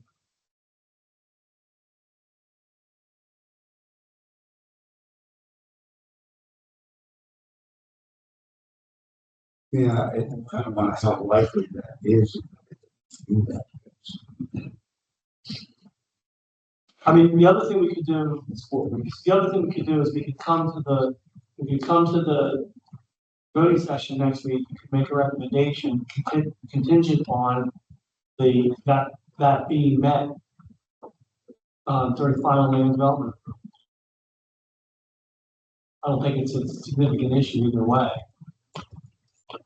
Well, I mean, it's difficult because the condition was imposed, said you'll make whatever changes the borough architect recommends.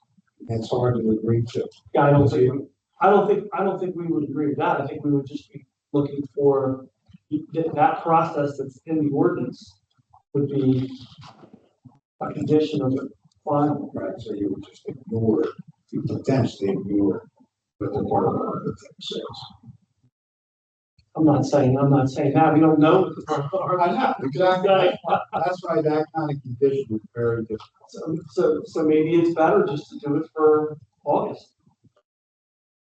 And get the thing and we have it in front of us. Even though Pete and I will both be on vacation, we'll find a way to get our butts here. Yeah, I think we're going to do it till August, but I think we're going to do it now. Do we know? I'm not sure where Aaron is, what is, I bring this to get back here, but I don't know if you're gonna contact Carol Quigley directly and get that information to her. That's fine. And then, so then I can talk to her about. I'll just copy it. I mean, is there a situation like if Carol's able to review it, supply comments by next week, we can talk about this.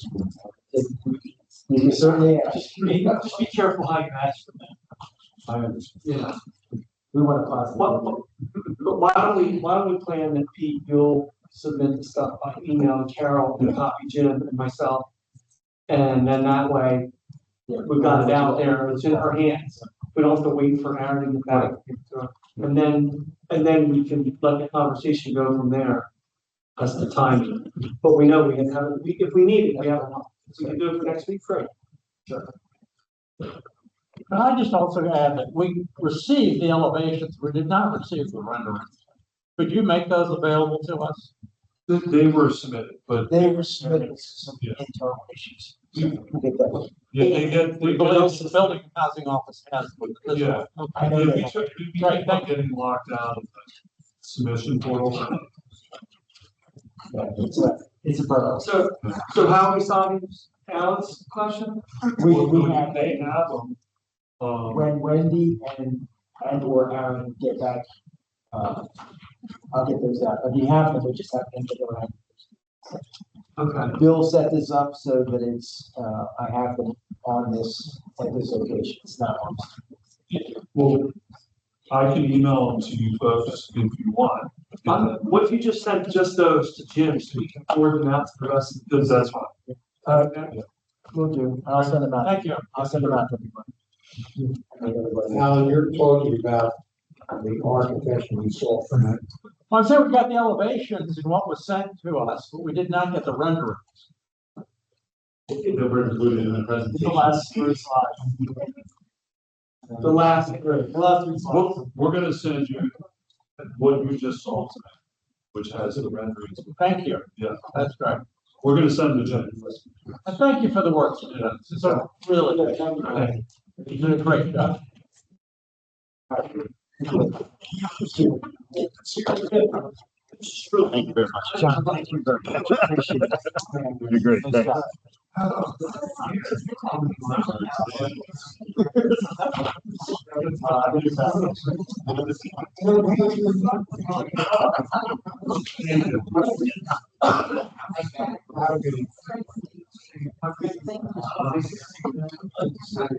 I personally want to.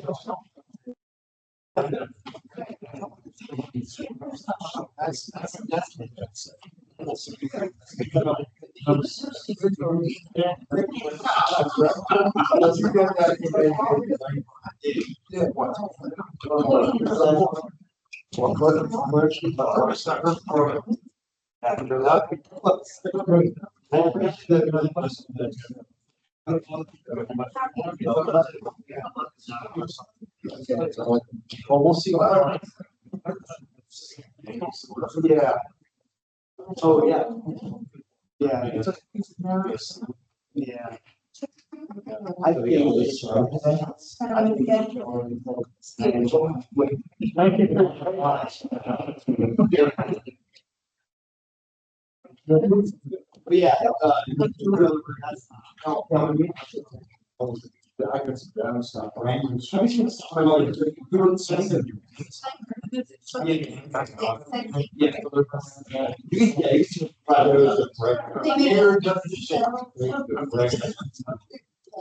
Okay. You're on. You want me to go up and down? Yes. Well, I have to. Where everybody go? I thought they were gonna.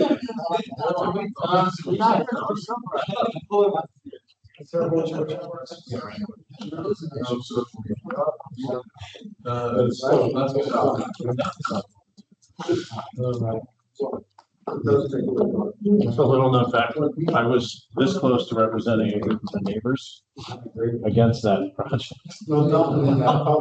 And then right before they signed me up as their lawyer, the borough came to me and was like, hey, you want to be a complex solicitor on some stuff?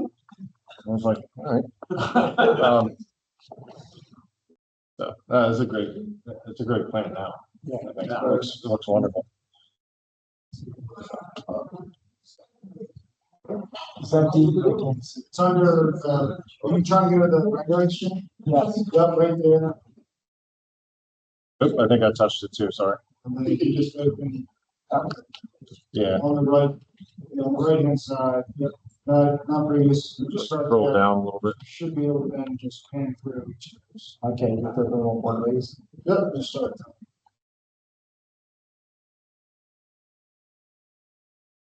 You guys are all familiar with this project, right? You've been here a number of times. I know I'm new to this. So yeah, we have some renderings here that kind of show some of the updates from some of the comments you guys have given over time. One of the things we're talking about doing is not really widening the sidewalk here because we don't want to mess with the bigger older tree there. We don't want to mess with the roots. Some of the landscaping along here was kind of reworked. Along the back, this is the parking that you guys asked for up here, which I will get into in a little bit on the issues that raises. And I see they stole our idea of the arch. We were stewing in the back when we saw the arches. No, and the arches here, see, they're cribbing our plan. And then I know some issues came up from the review letters on the back corner here regarding the sight line. So I think one of the things we've talked about is adding in our plans show it. We don't have it on the renderings, but our plans show a stop sign there. And there are issues with the sight distance at the alleyway. Part of the sight distance is only so much we can do because of the other buildings and parked cars and stuff along mechanics. But yeah, and then there's the couple of spots in the back here on Mechanics Alley. So one of the things we wanted to talk to you guys about is, and I've talked to Tom and Kristen and Aaron about this, and we've had some conversations. So this parking up here towards the front on Willow, when we added that after you guys made the comment and requested that, it came up with both Nate put it into his letter, and Aaron has brought it up as a potential issue where we would need to go to zoning board because it's technically parking in the front yard. Now I have differing opinions on that, based on the ordinance, and Tom, feel free to chime in. Well, if I may, you talked to me about this today. I saw the review letter. I have to talk to Aaron and discuss what his view is, but is it going to be a single lot when it's done, and then these are going to be condominiums? Yes. Okay. So if it's a single lot, it has 3 front yards. Each of the streets are front yards. So, but in any event, in order to resolve this parking problem or potential problem, I need to discuss it with Aaron.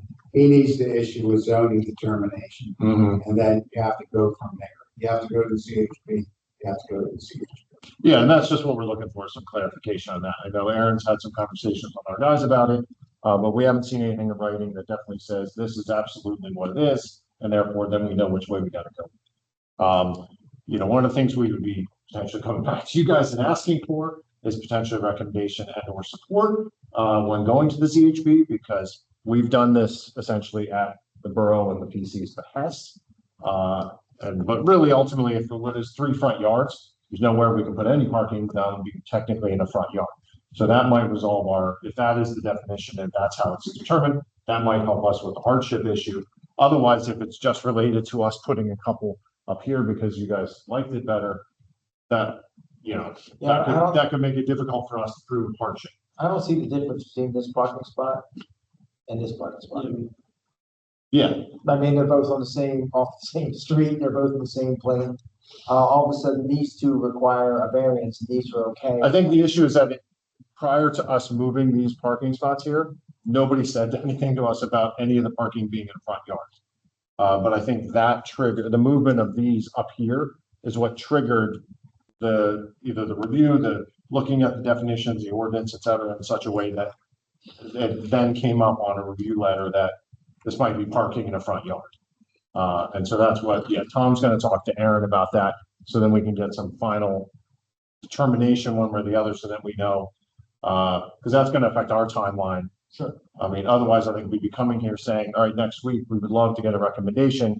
However, if we're going to have to go to the zoning hearing board, I think it's going to be harder for you. I think it's going to be harder for borough council to say, yes, we're ready to make a action on your preliminary plan if you guys need zoning relief. Right. So. Well, I guess maybe even just to interject, I mean, is that something, because at a previous meeting, we talked about these 2 parking spaces. The benefit it has to the plan by splitting it up and not leaving them where they are.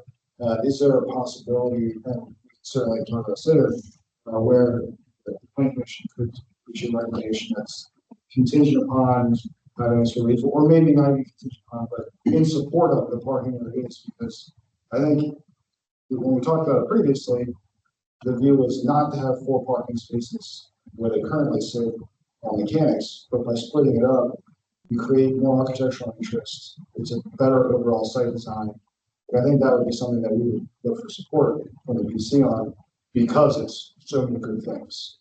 Yeah, I mean, I think we talked about it before.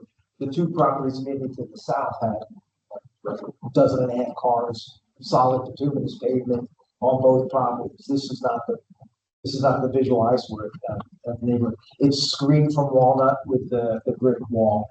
And I like the idea of splitting them up into smaller apartment areas rather than a large consolidated one. I'm sorry. Yeah, So currently, there are 4 parking spaces on Mechanics Alley that serve the 2 houses in the south.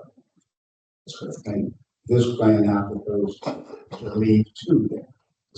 Gotcha. And move the other. I was gonna say, actually, Understood. I went old school and printed out pictures nice. from Google Maps because I wasn't sure exactly what. I forget sometimes you go to some townships and municipalities and it's like stepping back in time. Other ones they're more. So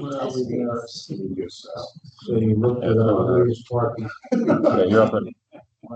Oh, I need several copies of the same thing. Yeah.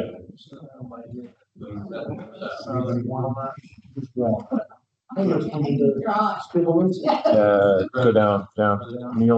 Neil's right here. So we're right here.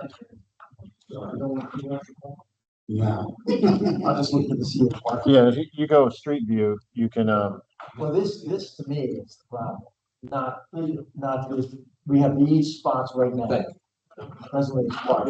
yeah, and basically we would essentially be leaving sort of like these two, Yeah. but then provide more green on that corner. It improves the sight line on that corner, it reduces that, to 2 parking spots, and then moves some other things, so. I still think from a planning standpoint. Yeah, so these are the spots right now, Seeds go away. but this is gonna be all green then. Right, yeah, so that's going to. This Sorry? looks like roughly. Yeah.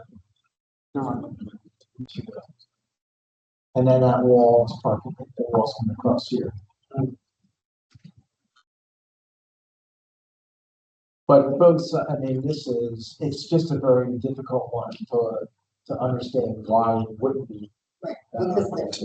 Cars all over. Not only is that just a sea of, cars, along here, but our new building, the garage and the driveways and the garage doors, we park it on. I think it should be allowed, I mean, if it still requires that, we can support, still splitting them up, I still think it makes sense from that planning standpoint. I think our thought is just, if we're going to the zoning hearing board and arguing potentially hardship, it would be helpful if they had the borough, the PC and the council and everybody support behind us to say, this is the plan everybody wants, this is the plan that makes the most sense. So, like Tom said, if ultimately the decision is we're a 3 front yard property, then we have no choice. It is a hardship, because anywhere we put parking is in a front yard that you're not allowed to do. Yeah, and we did just Scott, our engineer, and I met with him to kind of go over that and talk through it, and that is where we landed one point. And then we talked to Aaron afterwards, because we sent a call trying to get some confirming that. And then we found some additional emissions for streets, and so I think part of what we want to accomplish is just, like John said, because that was. Yeah, the difficulty is, and the borough code is written in such a way that there's primary streets, there's secondary streets. And then when they talk about whether or not you're in a front yard, the front yard definition primarily relies on the idea of a primary street, which would be Walnut. That's the primary street to get to. Secondary are Willow and Mechanics. However, it then just generally says if you're bounded by 3 streets, you're technically 3 front yards. Right.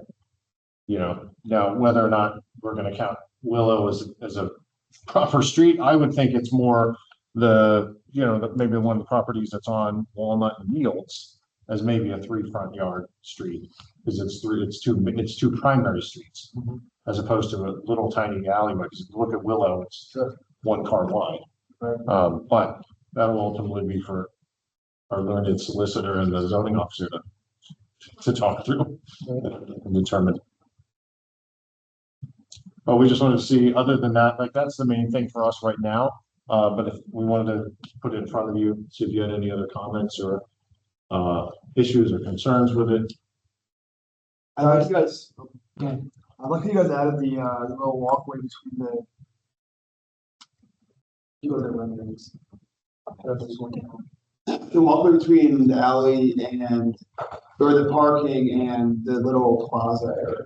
I think that it's a small detail, but I think it's gonna go along.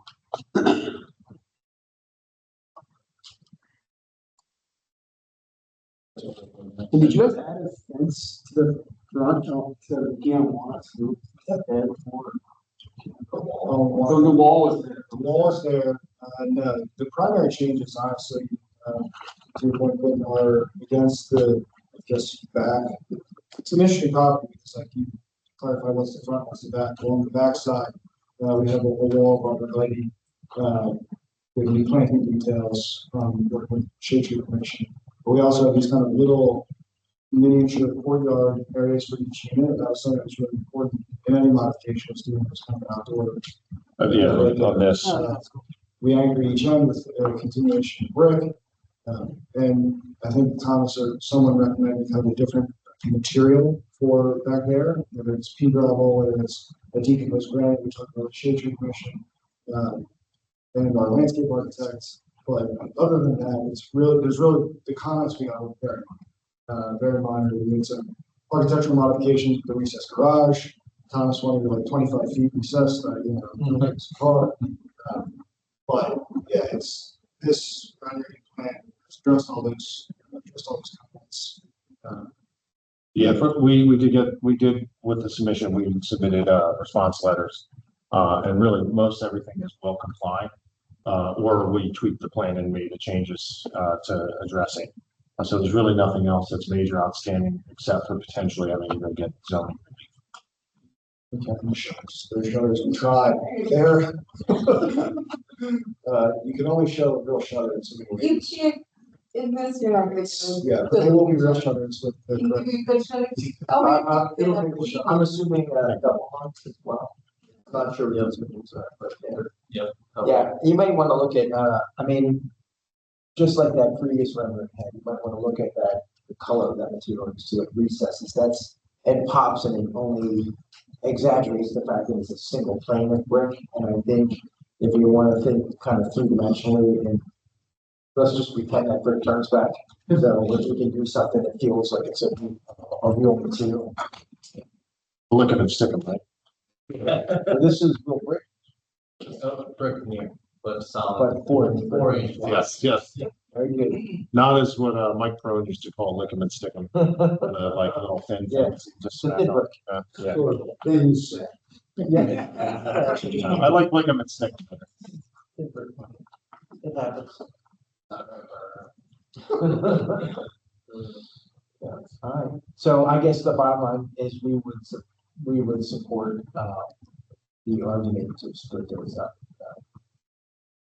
Okay, then to keep them, the ones that up towards Walnut along Willow. Okay. All right, and I think we're in support of that too. Like we thought it. We'll find out. Any other comments or? Can I make an amateur architect? You certainly can. I wondered this last time, why the black windows? Just. I already talked about that. Oh, you did? Yeah. You like the black windows? No. I just said, watch yourself with the black windows that are a fad. I think when I look at them, it visually, at least with my eyes, you start losing that breakdown in scale. It just looks like one big open.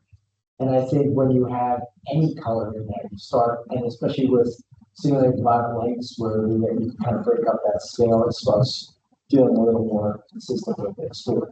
You mean like neon blue around the window? Or it's like on 90 blue? I mean, you really want to talk about historical windows, because then we can get into Charleston Green and how it was absolutely more historically accurate to use dark colors and certain. Well, you should get darker as you get towards the window. That's what we're talking about. But I mean, I'm just saying is, all I did was, I did make the thing. Thanks for this, Tom, by the way. No, So it's fair to say that, in my opinion, it's a fad, and then 10 years from now, you might go, well, but I love the black window. like black and white houses and gray floors, Right. and white everything inside. Not eternal, great. And there was a moment where it seemed kind of, hey, look at this, it's a little bit exciting. Well, It's just, in any test of good architecture is time. So you give it 100 years, we'll see how it looks. So it's, I don't know if these buildings will last that long. Can I, Give it 10. the same color, the question about the colors, like the black, is it true black? No, I mean, our kind of view of that was, really to address the minor details from preliminary to final. So like, that's kind of how we were approaching this, is let's make anything predominantly, but the finer details, like the shade of brick, the actual tone of, it's not, it won't be, stark. But yes. Well, that being said, that's outside of our purview. Well, I think hopefully we've demonstrated that we accept, appreciate, and want to, value your input. A lot, except for mine. Practicing with that. It depends where you land on the 3 streets. Yes, right. So, I think even in between that, when we really get into the minutia of the final building plans, we will look for some guidance, because we appreciate, the reason for the. It does have, this is all preliminary at this point, preliminary plan, so we will have to go through another round, so I mean, maybe replay some of the colors and stuff like that and look at some stuff, but. Just Yeah. All right, so really we're just, I guess, waiting for a conversation. yeah, waiting for a conversation. I mean, would this group be open to the idea of a recommendation? Pending zoning approval? I don't know if the borough council would go for that, but, Yeah, I'm not sure how we can push that to borough council, so there's too many, I think that if in fact it ends up having to go to the zoning hearing board, we won't want to hear it. So, okay. fair, right? Well, because that kind of condition, they don't get approval, that whole plan change, so it just makes sense. I mean, I don't, see it won't get approval. It seems fair to me. I think it's better to try to get the approval of that. I mean, would this group be open to at least a recommendation to the zoning hearing board that you support the plan as it is, as it's set up? Yes, yeah. Okay. Well, it would be a recommendation to council to support. But you can, if you're in front of them, if it gets that far, you're in front of them, you can say, planning commission supports this layout of this plan. Okay. Yeah, if we go there, I mean, believe me, I'm going to be calling Tom and Kristen and asking, get in front of council to see if I can get maybe some sort of support from council for it when we go to the zoning hearing boards.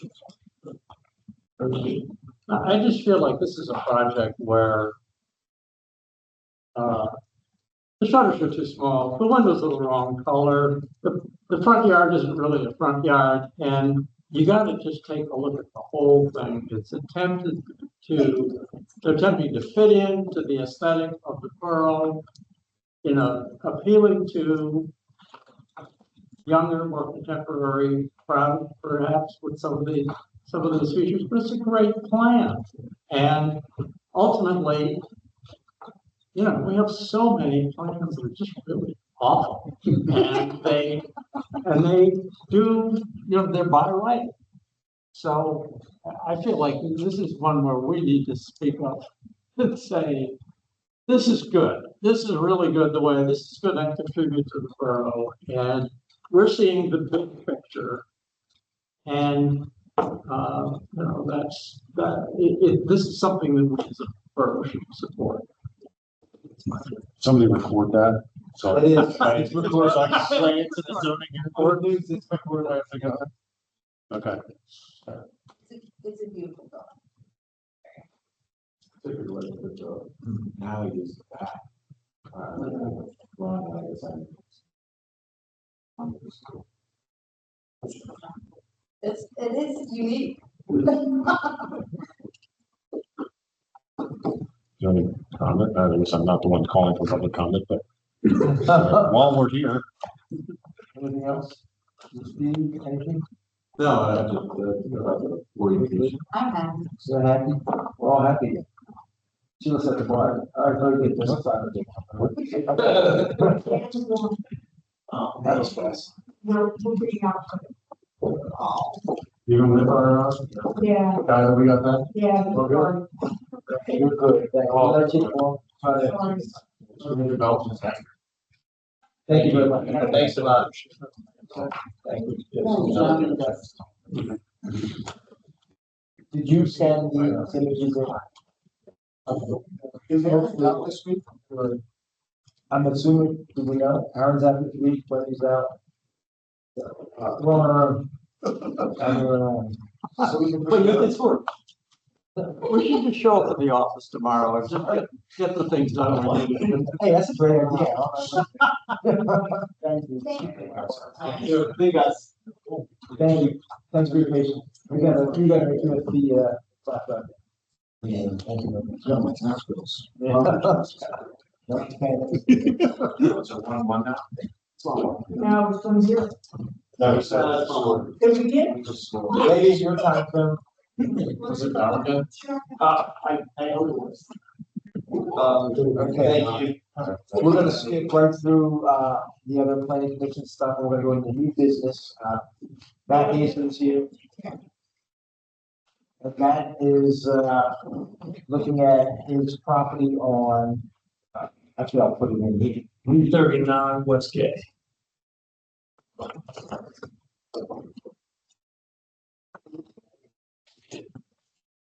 Long meeting. Yeah, sorry about that. Yeah. I have to tell you, yeah, and, So, just keep going. yeah. But first of all, thank you so much for coming in at this stage or this level of, development. It's nice, I think we've seen some, really nice developments because of it.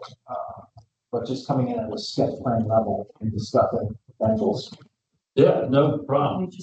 Worked in the borough a long time, and our experience is that have a good conversation from the get-go with Mike for the years, just listening. So that's kind of where we are. If you pull up, this is the property, it's a unique property. And what I'm asking is tonight is, I guess, your perspective. Like, hey, this sketch plan that I'm providing does not meet zoning.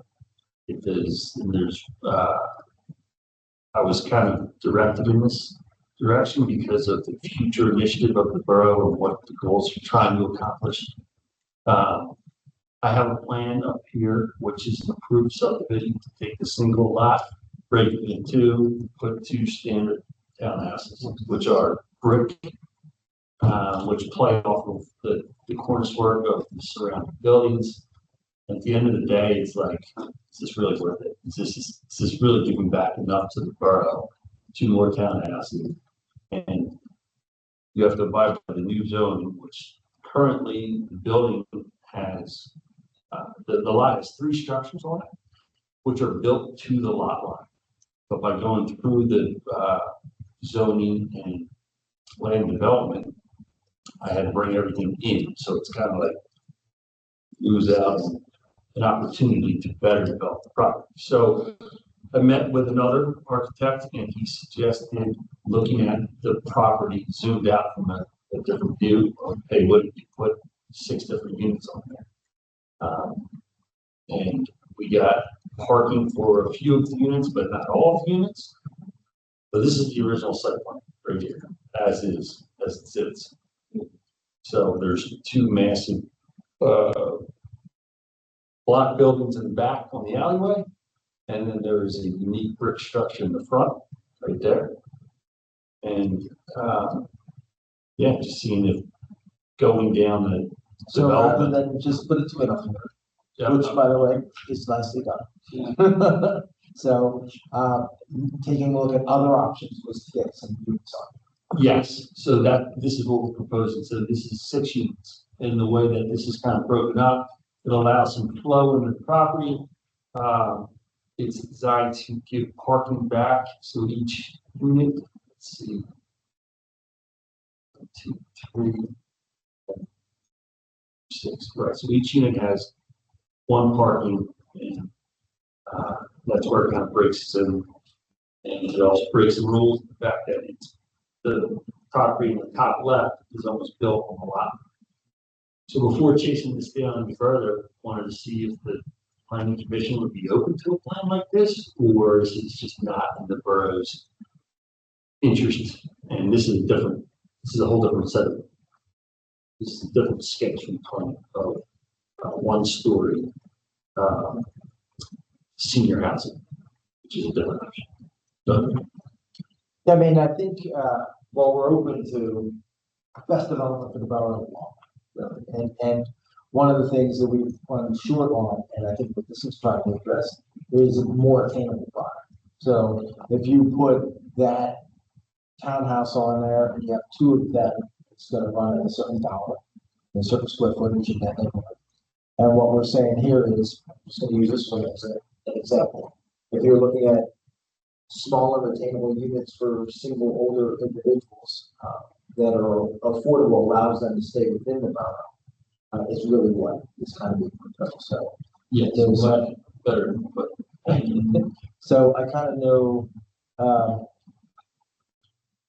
I think where this one still comes up in that same challenge, which is parking, right? There's the parking requirement, as well as some other, from a straight up zoning. We have been looking at attainable housing, and we have, and I'm not sure, Steve, that you brought with us intentionally, or, cottage core development standards. Yeah, It's, coincides with that. yeah, oh, it absolutely does. Some senior housing, that we had, mentioned before. I'm gonna work on that, whatever, a couple of weeks. It's based on a conversation that Thomas and I had, about the, cottage court. I think that's a great idea. I think that's a perfect location for that.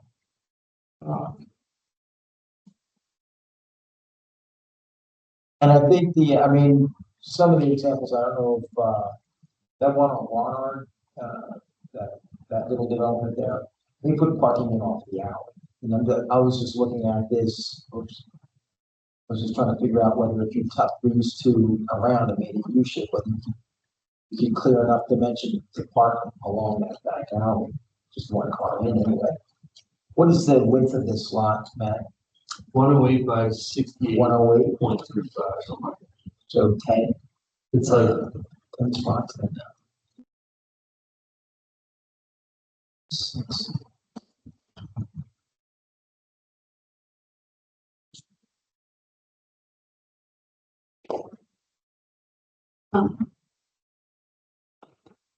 I don't know enough about this thing.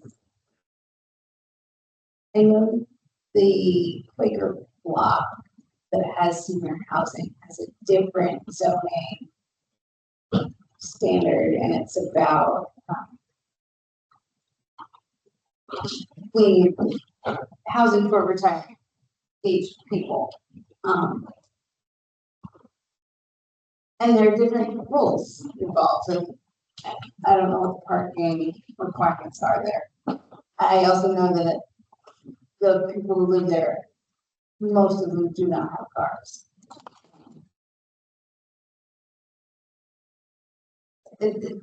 Which does not apply here, but I don't know if there's that's a question to bring to us and discuss with the planning commission. I'm just trying to look here at the. So this is your garage. That's our garage, and so is this guy. And that garage right there on the right backs up to a garage in the front of the house. They're actually tied together. So if you walk inside of one, you can jump up 5 feet and get to the other one. Nice. I guess it's a way they could build stuff back in the day. This used to be out from Jim Dunley, used to be a local roofer. This was his shop. Well, I'm going to say there's a lot of room for improvement on this property. There is. Yeah. So we've been sitting on it, and just kind of leave a tenant in there. And, yeah, eventually we're gonna have to do something with it. So we're trying to get that. Yeah, I mean, I'm definitely in favor of exploring different opportunities. I think there are different housing types. I know kind of what the one-story smaller flat is based on. Concept, which worked out well for elderly individuals, but there are other things like triplexes and quads so I'll just say flats that stacked flats. You can still get 4 flats for 1 stair for 3 stories, so you get 12 units on here that you can get apartment, as an example. So I'm just saying is somewhere in there, there's a number that, and a type of development that works for the property. The decent, what's nice about it is, like I said, right now, everybody else it looks like they're 0 lot lines. I don't know if they are or not, but they're basically. But NC2, is that 5 feet? I think it's 15. As we have approved is 15-foot setbacks left and right. 15 foot each side? You see, Let's go to Bob. Reading that, this code of borough, Worcester. where is that? Top one. This one? Yeah. Sorry, if you come to the side. No, you can't read the mouse works. It's awesome.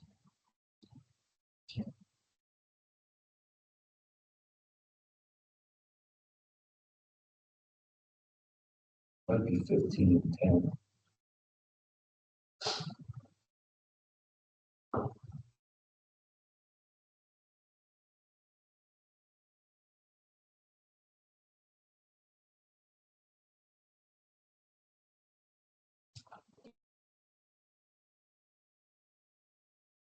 NC1, NC2. Detached semi-detached attached. 20.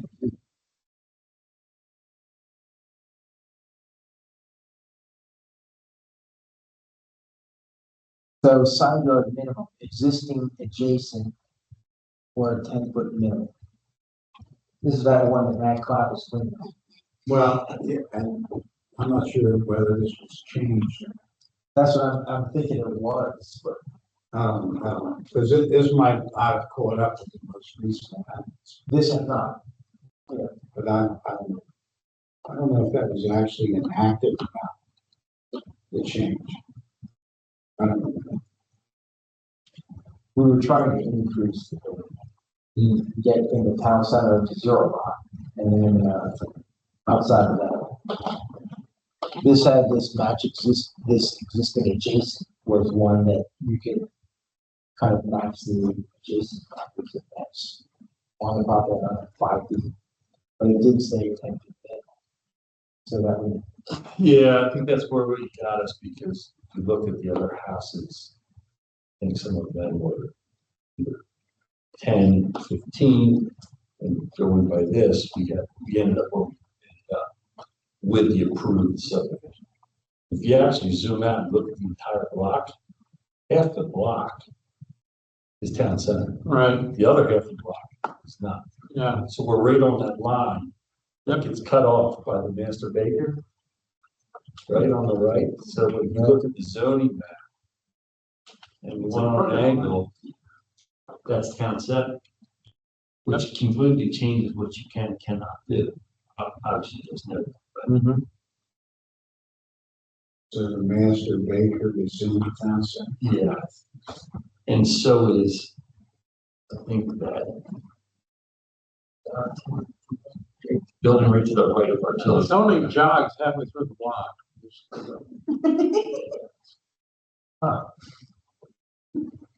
Yeah, it's actually, if you pulled it up on the borough website, it's pretty clear as day. You can see where the sound is.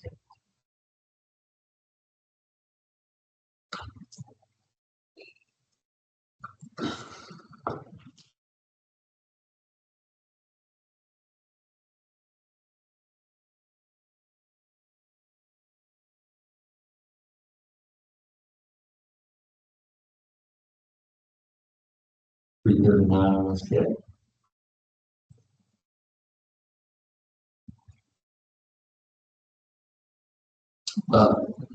Right there.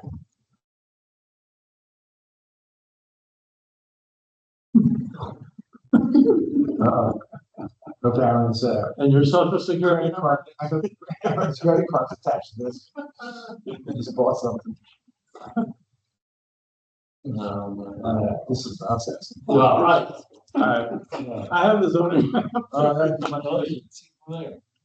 So if I go back to that original plan set, does it?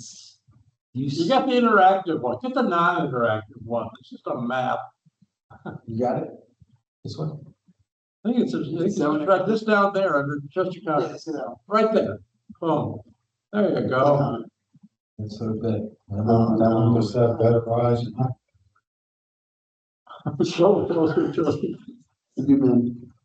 Yeah, that one's attached to a newspaper.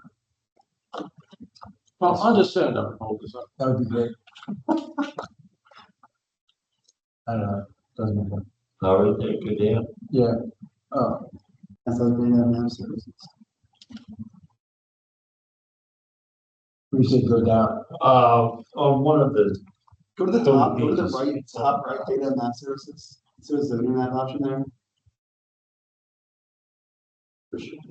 So do not look at this. Yeah, where is it? This will do it. There you go. You see how right there, to the right, that's all town center. And Right behind. to the left, that's a property. Where your mouse is on the corner. This guy's you. Yeah. You see how the building's built to the left lines?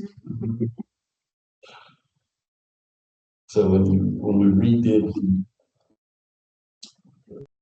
the plan, it just sucked everything to meet the current code, which I understand is now changed a little bit. Well, all that really did was we just cleaned up the language, so it was hopefully a fighting chance to understand it. Okay. Glad you explained it. But I'm gonna say is, so Thomas is behind this thing, so, and I think it's fair enough to have him talk about it. I do think, the things in question right now is, can we go up to that property line as tight as this is looking? Can we put some relief in on the parking? I think if it was senior housing and it was for, I like the idea of kind of prioritizing current residents of the borough, if that's any way to do it. There's a lot of, I don't know that you can, but I mean, the idea of that. So it's almost like, what's that end product, who's that for, and is it really providing what the intent would be? So if the intent is, here's some attainable housing to stay in the borough for seniors that maybe want to downsize out of all present home.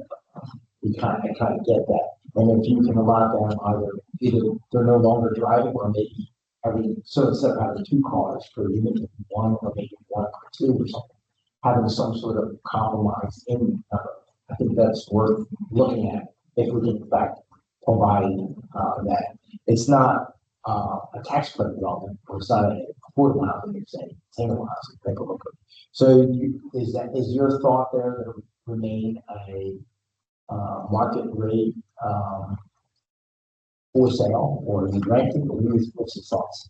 The thought was, Thomas liked this one better. I was going more towards the one above it. Okay. Because at the end of the day, I have to make the numbers work for the product. Okay, sure. Because and this is 3 stories. These units are. They're not all 3 stories. Okay. The one in the center is 2 stories. Okay. Right. Right. And then the other ones are 3 stories. That's correct. But that gave it some character, if you will, to allow for depth to the property. It didn't look like a box, another box that blocked the view of the other box. box. Right, right. Well, I do kind of like, I do find this one very interesting. And I like this space, the interior courtyard space that is created. It forms almost like a little community for those buildings. I did see that, again, you're looking at cars accessing from the alleyway as, let me get this straight, is this? That's the This alleyway. is alleyway over this side? Yep, and then And gate this streets is on Gay, there. and then these cars are accessing from Gay though. Correct. And what's currently, that's where there's a right where that two-story building is in the center. That's basically where the existing garage is, with 2 parking spots in front of it, as it stands today. Okay.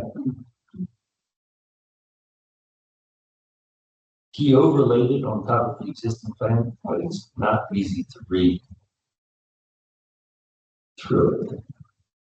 There you go, see the car in the driveway? Right.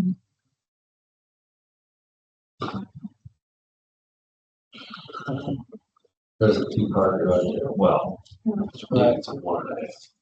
Well, it kind of has, you pretend a tree grew up in the driveway there.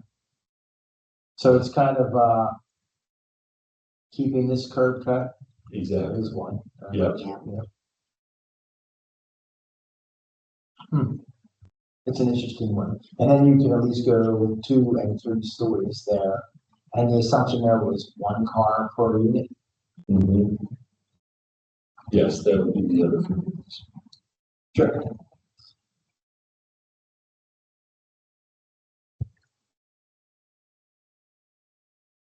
Well, to make this pencil, did you have a dollar in mind? Like these units are, would you? I didn't push that too far yet, but if you look at comparables, it'd be like, I think they were, there was a mix, like 6 units. And I think the top heavy unit was somewhere around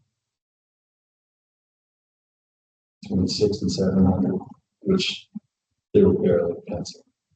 So before I pushed it too much further, That's better. come connect. That's really good. Yeah, I like the idea. I mean, I like the idea of something like this, because you're saying that's the top. And you're, That was, when I compare it to like, you know, selling other properties in the borough with a comparable amount of square footage and what we would have to offer versus what they would have to offer. It was somewhere between 775, 650s. You know, you're not going to go above that because of the square footage that you're offering, the parking that you have. So, was there any thought or consideration of who, like a senior, I'm just trying to figure out, is it like a senior house? I don't want it to look up with, I don't want to say these students, but I mean, if there are 4 owner occupied, or whether they would be someone buying this investments and renting them for. single family homes would be the push. I mean, I would envision, you know, professionals, not students. But it seems like young professionals in the borough don't have a place to go. Right. And that's lends somewhere in their price point of what they can afford.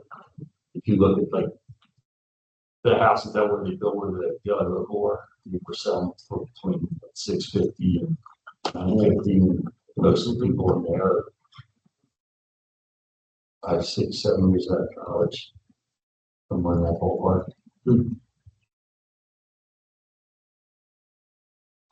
Alan, you got any thoughts? I'm grateful for the conversation. I honestly found this enormously confusing with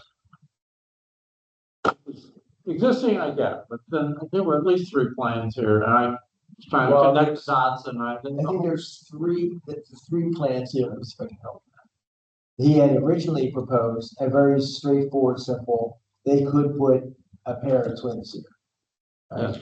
And then he came back in and said, we could put 6 units configured like this, which is like a little cluster development, that has, a little bit of a green in between. There are modest homes, and they do reduce the parking to one car per home, as well as they're pushing maybe the limits on the side yard setback.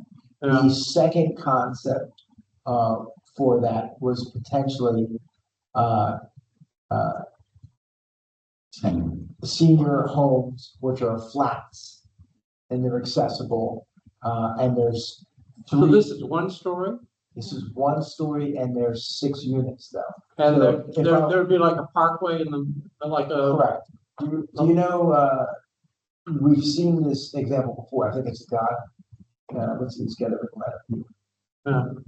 God, she's, homes, there's a concept that, he's presented previously where this is basically a shared community green space.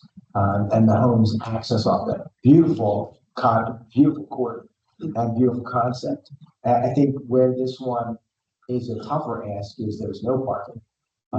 But I think relative to the size and the development, I like it. I just think if we could find a way to get, at least one car per unit, I would feel comfortable with that. It's an But- intriguing idea. Yeah, There's no yeah, but if, yeah, in that area. Right. It's, but that's what I'm saying is we could at least tuck in on the alley one spot right. and have a home, which are basically, I'm not sure what the square footage is, but there's a living area with a kitchen that has, basically eating at that kitchen, a bedroom. So they're 1 bedroom units with a bathroom. So they're really for maybe, most appealing to seniors, like, an older woman. Me. Oh, I was thinking older. Yeah. I was thinking older, but but I think the idea is there's a very, I mean, the community can have a homeowners to take care of kind of that common ground, or maybe there's some community gardens or something in there, but it's a low maintenance, a low cost kind of living opportunity that if it's not a tax credit, it's attainable, I think. We talked previously about attainable housing in the borough and, trying to find that opportunity. Here's one. And the idea is we understand that we might have to compromise on something in order to get that density up. So what's nice is they're very modest square footage. Do you know what kind of square footage, Matt, we're looking at for each one of these units? What were they? They were, I think these units were 630 square feet for the 630. 630, you said? Yeah. So I mean, if you just look at the configuration, when you're coming in, it's your living, dining, bathroom. I'm assuming there's mechanical. Small 1 bedroom apartment. It's 1 bedroom apartment. Yeah. It's, you know, it's a nice. Yeah. And I think what really makes it is this green. If we saw what that would really look like, and that's why I was saying maybe there's a way to reconfigure the 2 end units to turn, get parking all in between one end, and maybe build a slide through, maybe a narrow opening or a corner or something that the residents can get into. So, I certainly like the idea of what you're trying to do. I think it's just a matter of, if I'm thinking of it. Because that gives the opportunity to split the cost of the land and the development over 6 years in either case. Right.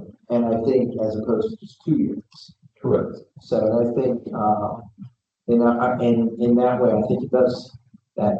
I don't know if you explored, a triplex or a quad or something, maybe it was a similar massing that the other buildings still provide the parking, but they would give you a higher unit cap. So it was the parking and setbacks. Yeah. Which kind of killed the buildable space of the lot. And talking to Thomas, he shed some light on these items. So. yeah, and I think I'm sure he'd be advocating for probably this one. So Yeah. put my money in. But, and I think there comes,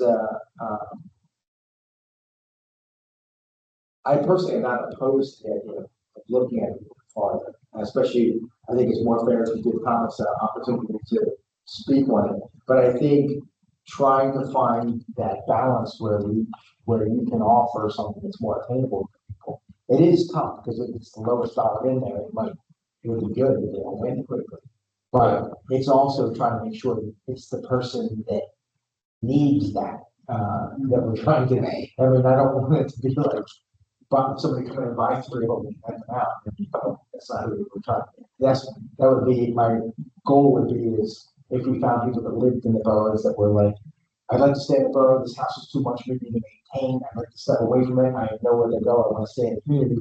And we go, here's an opportunity to step down into that unit and then free up that other house. Correct. And that other house then becomes, goes on the market and you have somebody. But it's almost, I don't know how you control that, side of it. Okay. But that's what I would like to see. Right. Well, the reason I brought up the Quaker block is, that is zoned for elder care. Mm-hmm. And, this isn't, so I think that's my concern, is how do you get the people you want in this? Because Well, there are age restricted communities. Yeah, you could say it's over 55 or over 85, or over 85, I don't know. I mean, you're not gonna find them down too much. But I mean, there are things like that that you can do. Yeah. And then I think we would, if we were gonna give relief on things like parking, I think we want to do that. Yes. Because the idea is, you're not moving a family of 8 people. These are one person, maybe 2 person units, maybe they're, I don't have a car, I only have 1 car. So we would try to match that, resident with that building type, so it's not. And then on the other end of that, there's the entry level, because it's just difficult to step into the market. And, today it's a Most times it's consistent with either bigger square space back in the size, it's a ton of square. Well, what did they do with Pinky Hill? How did they? That's a tax credit bill. This reminds me of the development at Thomas showed us. Other rooms that other ones? That's the one. This is I literally went, I'm I'm envisioning that. That's what he's looking. Yeah. And I think if we, you probably look that up into.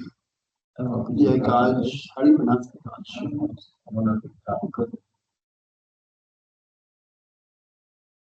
Wait. So images. Very good. Here we go. I'm saying what? Dutch. Will that get me there, or is that something? Let me try it. I'm working blindly. Yeah, that's really what it's about. A small cottage development that's successful and has that common courtyard to it. Could be wonderful. Could be, that's what I'm saying, could be fantastic. But it's the same problem we have, because we saw it develop to that. And then it took care of, like, just say 1 car a spot, per unit. You go, yeah, we'll forgive some other pieces to it. It is tough to ask for all of it, and I understand your challenge to that. You're not gonna want to lay out a whole lot of dollars and find that it's not going anywhere. Right. I think conceptually, awesome, this is awesome, right, there's something like this. I think to contribute something. I think in reality, that goes all the way. I think you need to give a little bit back and potentially have just some parking off that alley.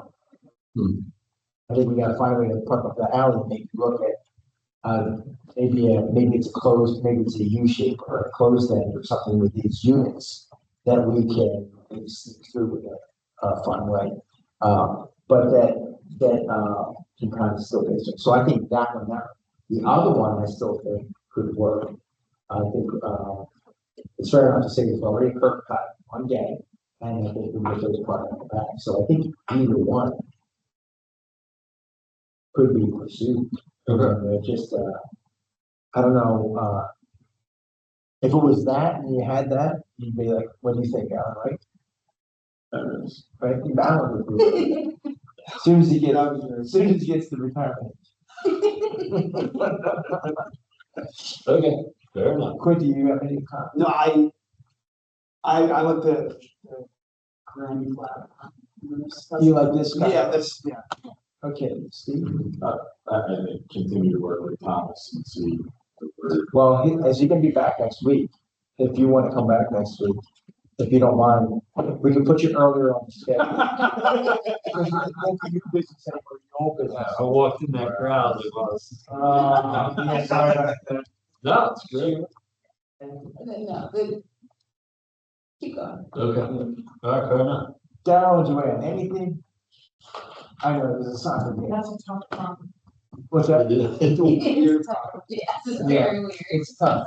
I mean, something like this would be a huge improvement. Well, that's a two-story. Well, I think this is conceptual, but it's tough. Okay. And so I think even if they, I don't think That's that, another story. the crazy part is, you put a stair in here and you ate up half the floor. You know? So if you're actually less than 400 square foot in this tiny home, you get that, a real steep, you can get stairs that are only 2 feet wide and risers that are 9 feet deep. Where you do a certain tiny, you're not doing Plan it so that you can add a lift if somebody wanted it. Not that you're gonna do it, just like, oh, and this is designed to easily accept the lift in this position if you want it. So that you could do 2 stories. Yeah, but the stairs are, when you're at six, when you're at 650 in that range, that's a market rate 1 bedroom place.